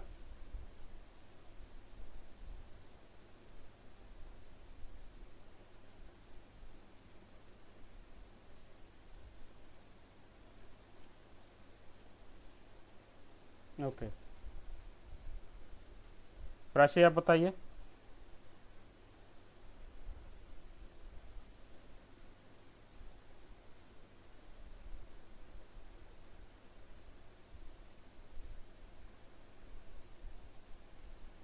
ओके, उन्होंने ये ऑलरेडी बता दिया, एक्सेसिबल होता है और मान लीजिए कि फ्लेक्सिबल होता है।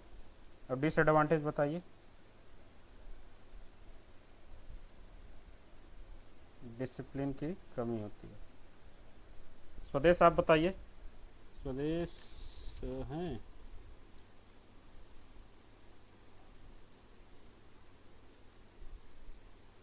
ओके, स्वदेश जा चुके हैं, ठीक है। फिर प्रभा आप बताएंगे। अंशु, साहिल।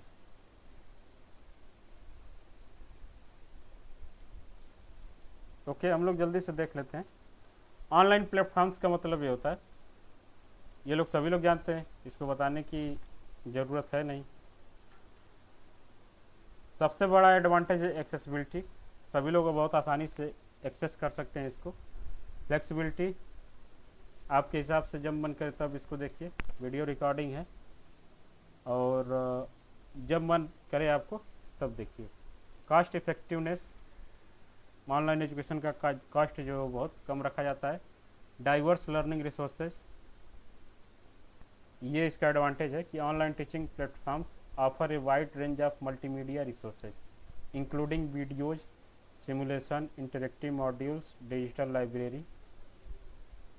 अब मान लिया कि हम लोग ऑनलाइन ना पढ़ के ऑफलाइन कहीं पढ़ते, तो इतनी अच्छे से मैं चीज़ें आपको प्रेजेंट कर पाता अगर मेरे पास स्मार्ट बोर्ड वगैरह ना हो तो ये भी एक प्रकार का, मैं आपको आसानी से किसी भी ऐप के माध्यम से टेस्ट ले सकता हूँ, कोई भी आपको पीडीएफ शेयर कर सकता हूँ। ये सब क्या है, ऑनलाइन एजुकेशन का जो है एडवांटेज है। ग्लोबल रीच होता है, मैं यहाँ बैठ के उड़ीसा के बच्चे को, झारखंड के बच्चे को, दिल्ली के बच्चे को, राजस्थान के बच्चे को पढ़ा रहा हूँ, ये क्या है, ग्लोबल रीच है। पर्सनलाइज्ड लर्निंग है, आप लोग हमारे साथ जुड़े हैं तो कहीं ना कहीं आप लोगों ने देखा है कि आप लोगों को फर्स्ट पेपर से रिलेटेड चीज़ें तैयार करनी है, तो ये आपका आपके हिसाब से चीज़ें तय होती हैं। लाइफ लॉन्ग लर्निंग अपॉर्चुनिटी, कभी भी आप पढ़ सकती हैं, कहीं भी पढ़ सकती हैं। इन्वायरमेंटल सस्टेनेबिलिटी, यह है कि online teaching reduce the carbon footprint associated with the traditional classroom with education. It minimise the needs of commuting, paper usage, energy consumption, contributing to environmental sustainability and conservation effort. Okay, ये सब advantage है। Disadvantage में क्या है कि technical issue, digital divided, not all students have equal access to technology and internet, ये digital divided है। Lack of personal interaction, अगर आप लोग अभी तक किसी ऑफलाइन क्लास में होते तो सभी लोग एक दूसरे को बहुत अच्छे से जान जाते, एक दूसरे से बॉन्डिंग हो जाती, दोस्त बन जाते सभी लोग। तो ये क्या है, लैक ऑफ पर्सनल इंटरेक्शन जो है, ये सबसे बड़ा डिसएडवांटेज है ऑनलाइन एजुकेशन का। डिफ़िकल्ट इन मॉनिटरिंग स्टूडेंट्स, मैं यहाँ पढ़ा रहा हूँ, आप लोग वहाँ कुछ भी कर रहे हैं, जैसा कि बताया सोनाली ने कि आपके ऊपर है और आपको मॉनिटर करना मेरे लिए थोड़ा सा डिफ़िकल्ट होता है। डिस्ट्रैक्शन का मतलब ये है कि आप घर में बैठ के कहीं पढ़ रहे हैं, पीछे से आपको कोई परेशान करने लगा, मैं यहाँ से पढ़ा रहा हूँ, मुझे कोई डिस्ट्रैक्शन हो सकता है। मतलब कि फुल डेडिकेशन हमारे पास लर्निंग के लिए ऑनलाइन एजुकेशन में कम होती है। Limited hands on learning, some subject such as laboratory, जो प्रैक्टिकल वाली चीज़ें हैं उसे हम लोग ऑनलाइन नहीं कर सकते, उसके लिए हमें क्लासरूम में, लैब में जाना पड़ेगा, ये सब इसमें दिक्कत होती है। पोटेंशियल फॉर चीटिंग, आप लोग चीटिंग आसानी से कर सकते हैं, कोई खाना बनाते बनाते ऑनलाइन पढ़ सकता है, कोई टेस्ट दे रहा है तो गूगल करके टेस्ट दे सकता है, तो ये सब चीटिंग का पोटेंशियल होता है। टीचर ट्रेनिंग एंड सपोर्ट, ये जो डिसएडवांटेज है थोड़ा सा कि सभी टीचर्स को जो है ऑनलाइन एजुकेशन प्रोवाइड कराने का जो है ट्रेनिंग वगैरह जो है वो पहले देना पड़ता है, इसके बाद जो है वो इस चीज़ में माहिर हो पाते हैं। Social and emotional impact, extended period to online learning can social and emotional implication for students including feeling of isolation, loneliness, disconnection from peer and educator। ये जो है ये भी ऑनलाइन एजुकेशन का एक बहुत बड़ा डिसएडवांटेज है। डिजिटल फटीग, हम लोग कंप्यूटर का कीड़ा बन जाएंगे, हमें जो है सारी चीज़ें डिजिटली करने का वो होने लगेगा, इसलिए ये सब क्या है, डिसएडवांटेज हैं ऑनलाइन टीचिंग के। ओके, इसके अलावा भी बहुत सारे डिसएडवांटेज हो सकते हैं, मुझे जो इम्पोर्टेंट लगा मैंने उसे यहाँ आप लोगों को बता दिया। ओके, सबको क्लियर है क्या? ओके,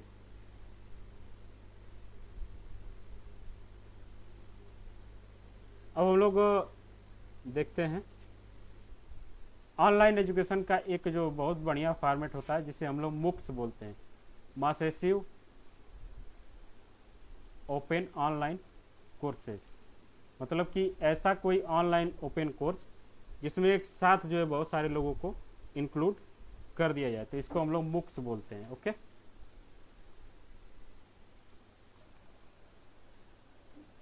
मुक्स की जो क्वालिटीज होती हैं, ओपन एक्सेस होता है, इसको हम लोग कहीं से भी कभी से कहीं से भी और कभी भी एक्सेस कर सकते हैं। जैसे कि इग्नू वगैरह वाले जो यूनिवर्सिटीज़ हैं उसे हम लोग मुक्स बोलते हैं।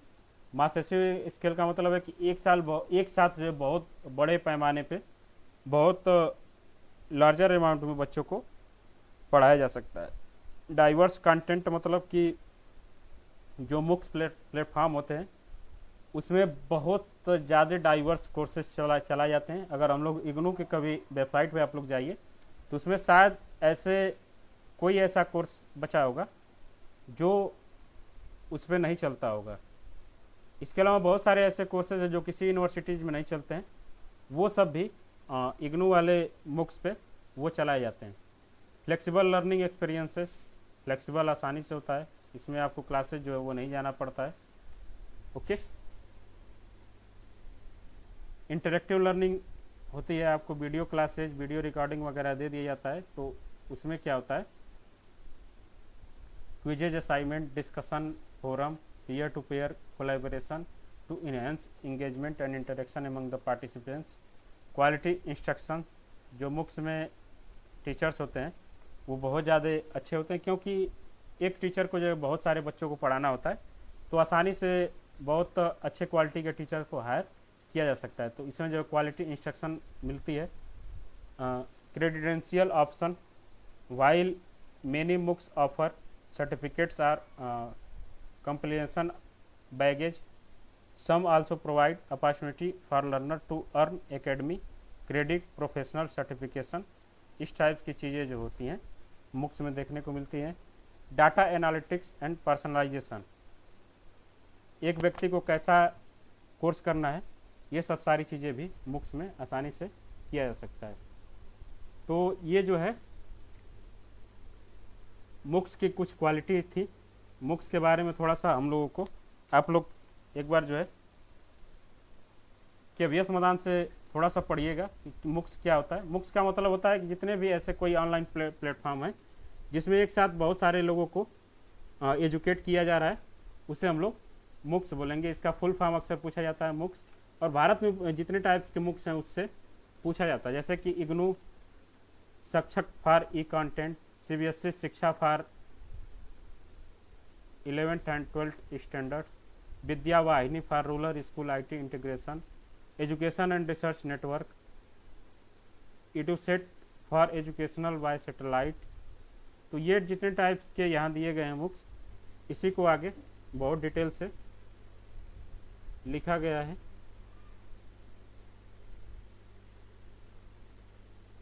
इसको हम लोग आप लोग एक बार पढ़िएगा, और इसमें जो है फुल फॉर्म और वो किसके द्वारा जो है वो चलाया जा रहा है।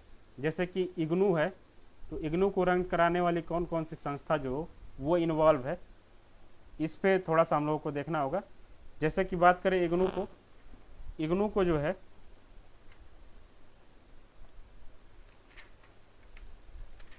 चलाने वाली संस्था के बारे में अगर थोड़ा सा हम लोग देखें तो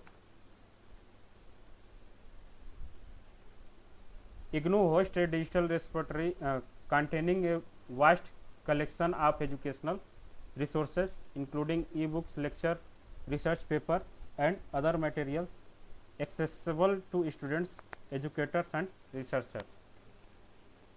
तो आप लोगों का एक होमवर्क और है कि ये जितने 9 प्रकार की चीज़ें जो है वो लिखी गई हैं, इसमें आपको बस ये सर्च करना है कि ये किस किस के एसोसिएशन से रन कर रहे हैं। जैसे कि आप खोजना है कि विच एसोसिएशन या विच वर रिस्पॉन्सिबल फॉर इग्नू। तो यहाँ जो है आपको बहुत सारे संस्था के जो है नाम पता चलेंगे। इग्नू के लिए कौन जिम्मेदार है, शिक्षक के लिए कौन जिम्मेदार है, CBSE का ये जो चलाया जा रहा है शिक्षा, इसके लिए कौन कौन सी संस्था जो वो जिम्मेदार है। इससे जो है बहुत सारे क्वेश्चन बनते हैं। तो आप लोग जो है ये 9 जो है यहाँ होमवर्क नोट कर लीजिए। इसके पीछे स्वयं भी मूक में आता है, लेकिन वो हम लोग आगे जो है स्वयं को देखने वाले हैं, वो भी ऑनलाइन एजुकेशन और मूक्स में ही आते हैं। लेकिन यहाँ जो 9 लिखा गया है ये इम्पोर्टेंट मूक्स है इंडिया के।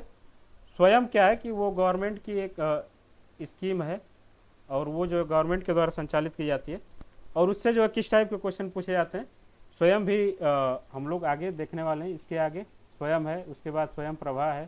स्वयं प्रभा के कौन कौन से चैनल्स हैं ये भी हम लोगों को देखना है।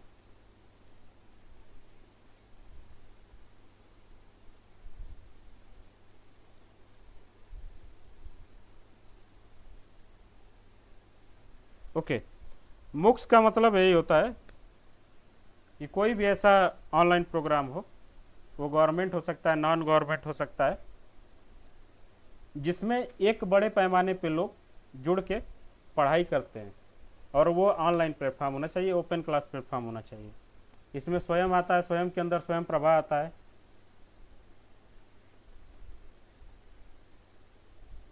ओके, तो ये आप लोग कर लेंगे। अगर हो जाएगा तो बताइए, थम्स अप कर दीजिए आप लोग थोड़ा सा। मैं इसलिए बोल रहा हूँ आप लोगों को इसे सर्च करने के लिए, क्योंकि इससे जो है बहुत क्वेश्चन जो है पूछे जाते हैं। 2 काम है यहाँ पे आप लोगों को होमवर्क में। पहला ये है कि इसके पीछे कौन कौन सी इंस्टीट्यूशन जो वो रिस्पॉन्सिबल है, और दूसरा कि जैसे मान लीजिए कि इम्फ्लीबेट है,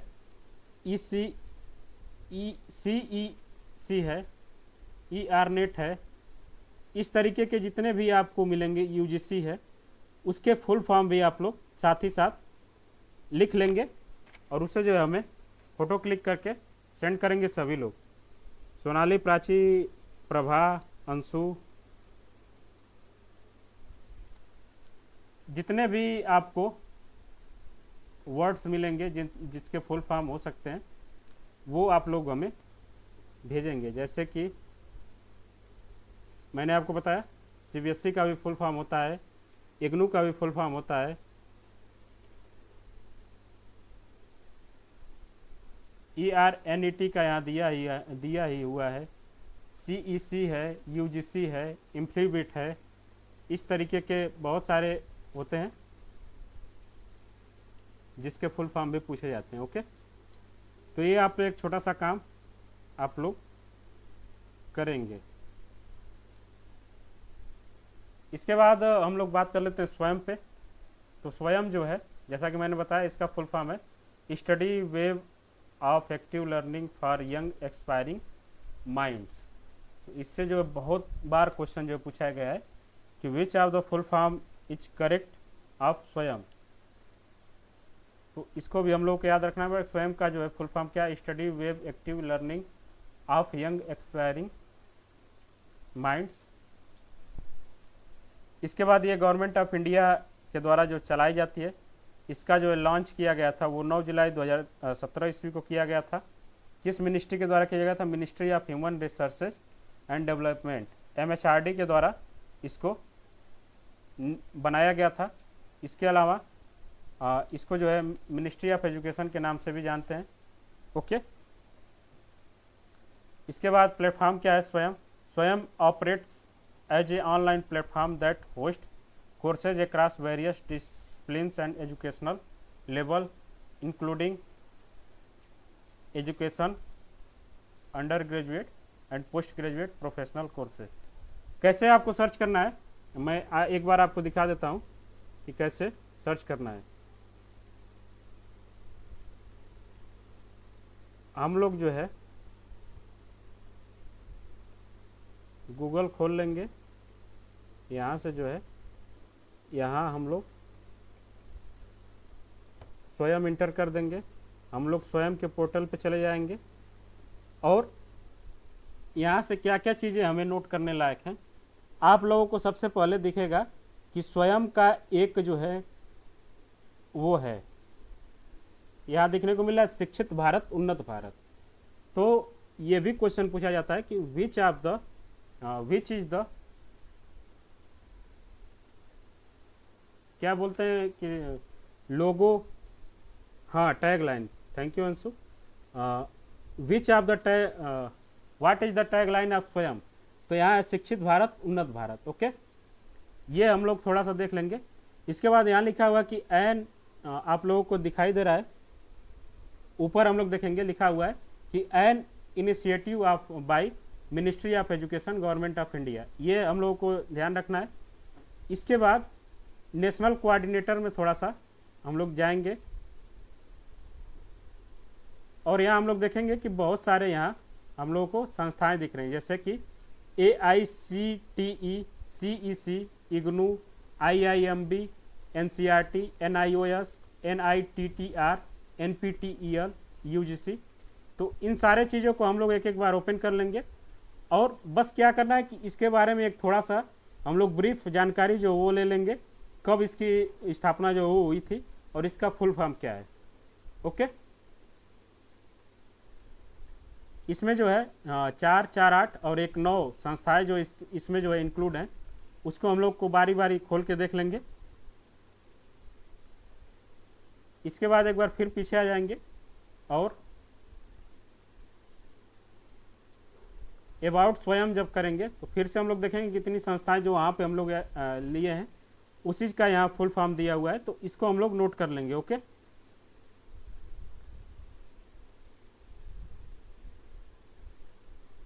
इसके बाद इसमें एक चीज़ और हमें देखना था कि ये किसके द्वारा चलाया जाता है।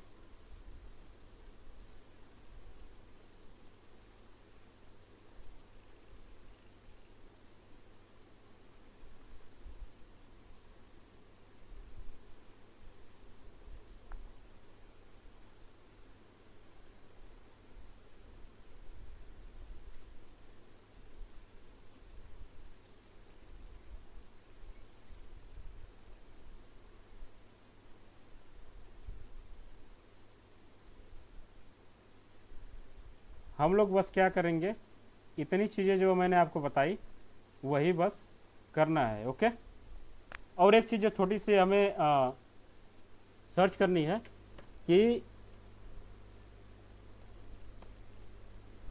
स्वयं इज डेवलप्ड बाई, और हम लोग यहाँ क्वेश्चन मार्क लगा देंगे, यहाँ आ जाएगा कि स्वयं जो है IIT मद्रास के द्वारा बनाया गया था।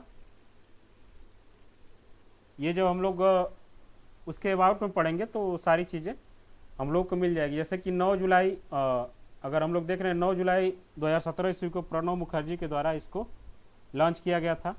ओके, अब फिर से हम लोग एक बार अपने PPT पे चलते हैं। तो वहाँ आप लोगों को सर्च करके जितनी भी संस्थाएं उसमें इंक्लूड हैं उन सारे के फुल फॉर्म और उनकी जो है स्थापना कब हुई थी ये थोड़ा सा नोट करिएगा आप लोग, और सभी लोग जो है हमें फ़ोटो जो है उसका सेंड करेंगे कि मैं देखूं कि आप लोगों ने देखा कि नहीं देखा। मैं यहाँ जो है आपको बता तो दूंगा, उसे लिखने में मुझे कोई दिक्कत नहीं है, लेकिन एक बार जब आप लोग उसे सर्च कर लेंगे वहाँ जाके स्वयं के पोर्टल पे, तो आप लोगों को लगेगा कि मैंने इसको जो है बहुत अच्छे से देख लिया है और वो जो है आपको फिर कभी भूलेगा नहीं। ओके, क्या ऐसा करना सही है? अब मैं कल की क्लास में उन सारी चीज़ों को खुद देख के आप लोगों को बता दूं, बताइए। ओके, देख के आप लोग उसे जो है नोट कर लीजिएगा और उसे ग्रुप में सेंड कर दीजिएगा या मुझे जो है पर्सनल सेंड कर दीजिएगा। ओके, इसके अलावा एक जो है इसी के अंडर स्वयं प्रभा जो है वो शुरू किया गया था। स्वयं प्रभा क्या है? स्वयं के अंडर में 24x7 टेलीविज़न प्रोग्राम है जो D2H और DDH इन दोनों जो माध्यम होते हैं टेलीविज़न के, इस पे 24x7 जो है वो रन करता है। और इसमें जो सबसे इम्पॉर्टेंट है वो है इसको जो है 32 DTH चैनल पे चलाया जाता है। और इसमें जो आपको याद करना पड़ेगा चैनल 1, चैनल 2, चैनल 3, चैनल 4 कौन कौन से हैं और किस पे जो है क्या बताया जाता है। ओके, इसको याद करने का जो सबसे बेहतरीन तरीका है कि एक लेवल हम लोग लेवल वाइज याद कर सकते हैं, जैसे कि 1 से 6 तक, 1 से 6 तक चैनल 1 प्राइमरी एजुकेशन, बच्चा पैदा हुआ प्राइमरी में जाएगा। चैनल 2 थोड़ा सा बड़ा हुआ अपर प्राइमरी, थोड़ा सा और बड़ा हुआ चैनल 3 सेकेंडरी एजुकेशन में, थोड़ा सा और बड़ा हुआ higher secondary education, 5th undergraduate program, 6th postgraduate program. अब यहाँ क्या है कि स्ट्रीम वाइज है, 7 से लेके पूरा 32 तक जो है स्ट्रीम वाइज है। तो इसको थोड़ा सा हम लोगों को याद रखना है। क्वेश्चन हमसे वही पूछा जाएगा जो हमारे ह्यूमैनिटीज के फील्ड में या जो कोर्स को यूजीसी के अंदर मैनेज किया जाता है उसी चीज़ को यहाँ पूछा जाएगा। ओके, जैसे कि चैनल 7 पे एग्रीकल्चर एजुकेशन है, 8 पे इंजीनियरिंग एंड टेक्नोलॉजी है, 9 पे ह्यूमैनिटीज एंड सोशल साइंस है, 10 पे कॉमर्स है, 11 पे साइंस है, 12 पे लॉ है, 13 पे मैनेजमेंट है, 14 पे मेडिसिन, 15 पे एग्रीकल्चर एंड एलाइड साइंस है। एग्रीकल्चर हम लोग देख रहे हैं क्या है, एग्रीकल्चर एजुकेशन है, और 15 पे एग्रीकल्चर एंड एलाइड साइंस है। इसको हम लोगों को रटना ही पड़ेगा और इसके अलावा हमारे पास कोई ऑप्शन नहीं है, क्योंकि इससे जो है सबसे ज़्यादा क्वेश्चन पूछा जाता है। और क्वेश्चन पूछा जाता है तो मैच द फॉलोइंग या विच of the following is not correctly matched, इस टाइप के क्वेश्चन जो है वो पूछे जाते हैं। ओके, तो इसका एक लिस्ट बना लेंगे आप लोग, लिस्ट बना के अपने जहाँ भी आप लोग पढ़ाई करते हो या आपका जो भी रूम हो, थोड़ा सा उसको वहाँ पे चिपका देंगे और दिन भर में एक बार जो है इसको देख लेंगे। और एग्ज़ाम तक अगर आप लोग इसे 20 से 30 बार भी अगर बढ़िया से देख लिए तो ये सारी चीज़ें आपको याद हो जाएंगी।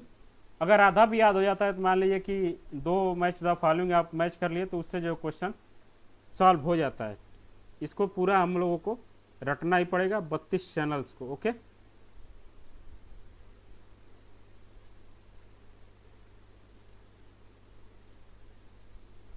तो ये थोड़ा सा हम लोगों को और करना होगा। इसका लिस्ट आप लोग बनाइएगा इसको देख के।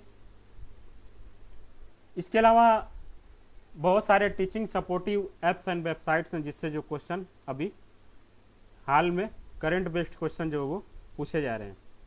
ओके, सबसे इम्पॉर्टेंट क्वेश्चन ये पूछा जाता है कि हमें जो है ये टाइप्स याद रखना है कि जैसे कि पहला है कि कंटेंट क्रिएशन एंड प्रेजेंटेशन, इसको सपोर्ट करने के लिए कौन कौन से ऐप हैं। तो हम लोगों को बस याद रखना है कि कंटेंट क्रिएशन एंड प्रेजेंटेशन के लिए कैनवा है, प्रेजी है, गूगल स्लाइड है, पैडलेट है। Okay, content creation and presentation के लिए कैनवा, प्रेजी, गूगल स्लाइड और पैडलेट। इसके बाद क्लासरूम मैनेजमेंट एंड कम्युनिकेशन के लिए Google classroom, ClassDojo, Remind, Edmodo या ईडमोडो इसको बोलते हैं, ये है। तो हम लोगों को क्या याद रखना है कि कंटेंट क्रिएशन एंड प्रेजेंटेशन के लिए कैनवा है, प्रेजी है, गूगल स्लाइड है और पैडलेट है। इसको याद रटने से बचने के लिए मैंने जो एक फार्मूला अपनाया था कि ये जितने भी ऐप्स हैं हमारे पास इंटरनेट का एक्सेस जो है वो बहुत ज़्यादा है, फ्री है। तो इसको हम लोग एक बार जाके गूगल प्ले स्टोर से मैंने जो है डाउनलोड कर लिया था और एक बार उसको जो है हल्का फुल्का ऑपरेट करके देख लिया था कि इसको हम लोग किस किस यूज में ले सकते हैं। तो एक बार जब आप लोग कर लेंगे अच्छे से, जैसे कि कैनवा का यूज मैं खुद करता हूँ, ये पीछे की जो स्लाइड आप लोग देख रहे हैं शेयर एंड सब्सक्राइब और कॉल अस, ये जो है कैनवा के थ्रू ही मैंने बनाया है। ओके, गूगल स्लाइड्स के माध्यम से मैंने ये प्रेजेंटेशन जो है वो बनाई है।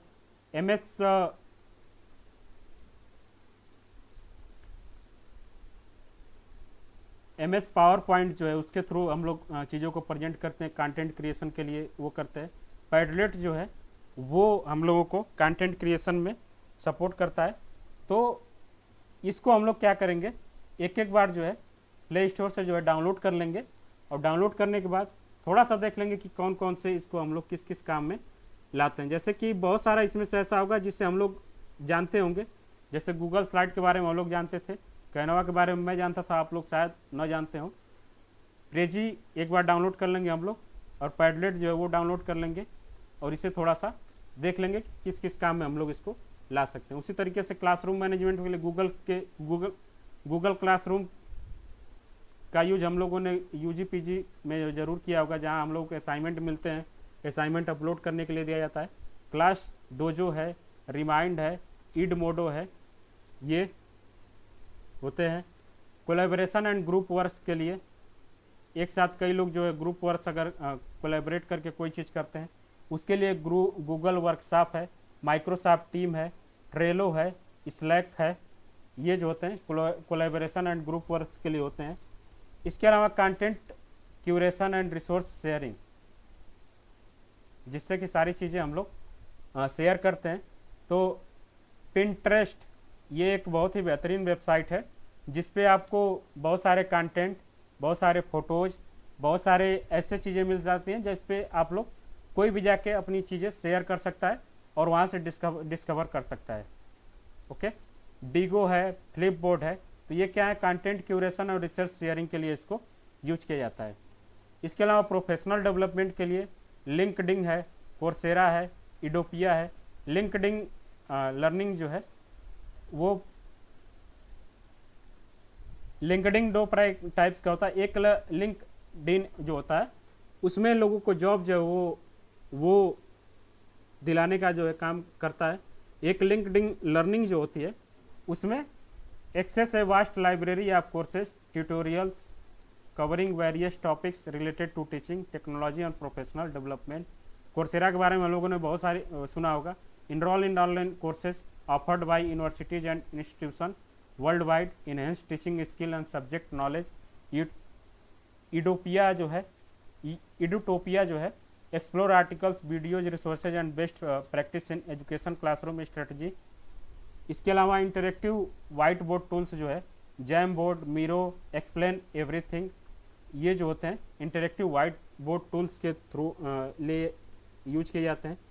वीडियो क्रिएशन के लिए फ्लिक ग्रिड, वी वीडियो, पावरटून, ये जो है वीडियो क्रिएशन एंड एडिटिंग के लिए। काइन मास्टर वीडियो एडिटिंग के लिए है। ये सब क्या है कि एक प्रकार का टीचिंग सपोर्टिंग ऐप है और टीचिंग सपोर्टिंग वेबसाइट्स हैं।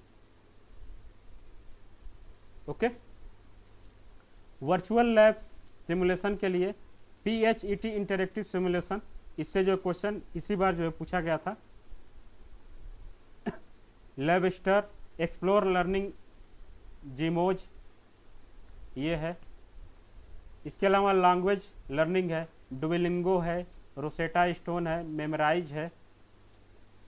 कोडिंग एंड कंप्यूटर साइंस के लिए code.org है, स्क्रैच है, कोड एकेडमी है, कोड एकेडमी बोलते हैं या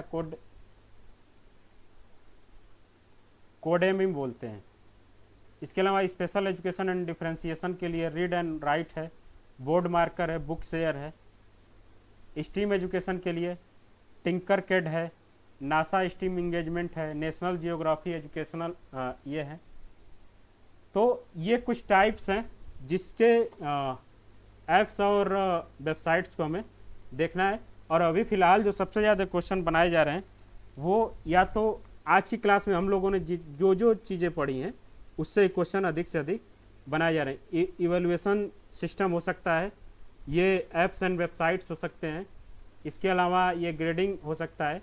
और स्वयं प्रभा के चैनल से जो है कुछ करिएगा आप लोग या ना करिएगा, स्वयं प्रभा के इस चैनल को आप लोग अच्छे से याद कर लीजिएगा। और जो वहाँ मैंने आपको बताया है कि स्वयं को एक बार सर्च करके उसमें जो 9 इंस्टीट्यूशन जो इससे रिलेटेड हैं उससे जो है हम लोग एक बार गो थ्रू कर लेंगे, तो ये सब सारी चीज़ें हमारी क्लियर हो जाएंगी।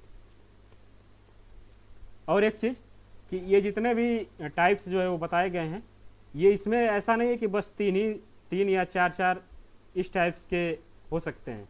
इसमें बहुत सारे ऐप्स हैं जिसको मैं नहीं बताया या आपको किसी उसमें बुक में ना मिले। तो इससे थोड़ा बचने के लिए हम लोग जब प्रीवियस ईयर सॉल्व करेंगे तो उसमें बहुत सारी चीज़ें हम लोग को मिल जाएंगी। ओके, तो यहाँ जो है हमारा एक यूनिट लगभग कंप्लीट होता है टीचिंग एप्टीट्यूड। आप लोगों के हिसाब से कोई ऐसा सेक्शन है जो मैंने नहीं पढ़ाया है?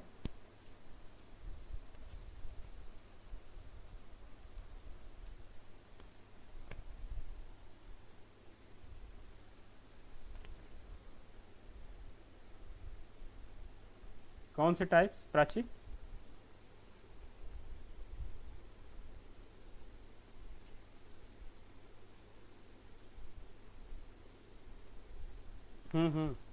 तो मैंने बताया ना कि टाइप्स में ये जो 12 आपको ऊपर दिख रहा है सब heading, content creation and presentation के लिए इतने ऐप्स होते हैं, ये टाइप्स ही हैं। क्लासरूम मैनेजमेंट एंड कम्युनिकेशन के लिए इतने ऐप्स हैं, वो भी एक टाइप है। कोलेबरेशन एंड ग्रुप वर्क के लिए ये ऐप्स हैं, तो एक टाइप, वो ऐप्स के टाइप्स ही हैं। ओके प्राची,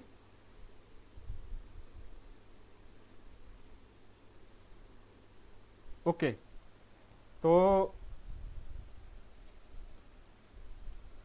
मैं रिकॉर्डिंग बंद करता हूँ, उसके बाद थोड़ा सा आप लोगों से बात करता हूँ।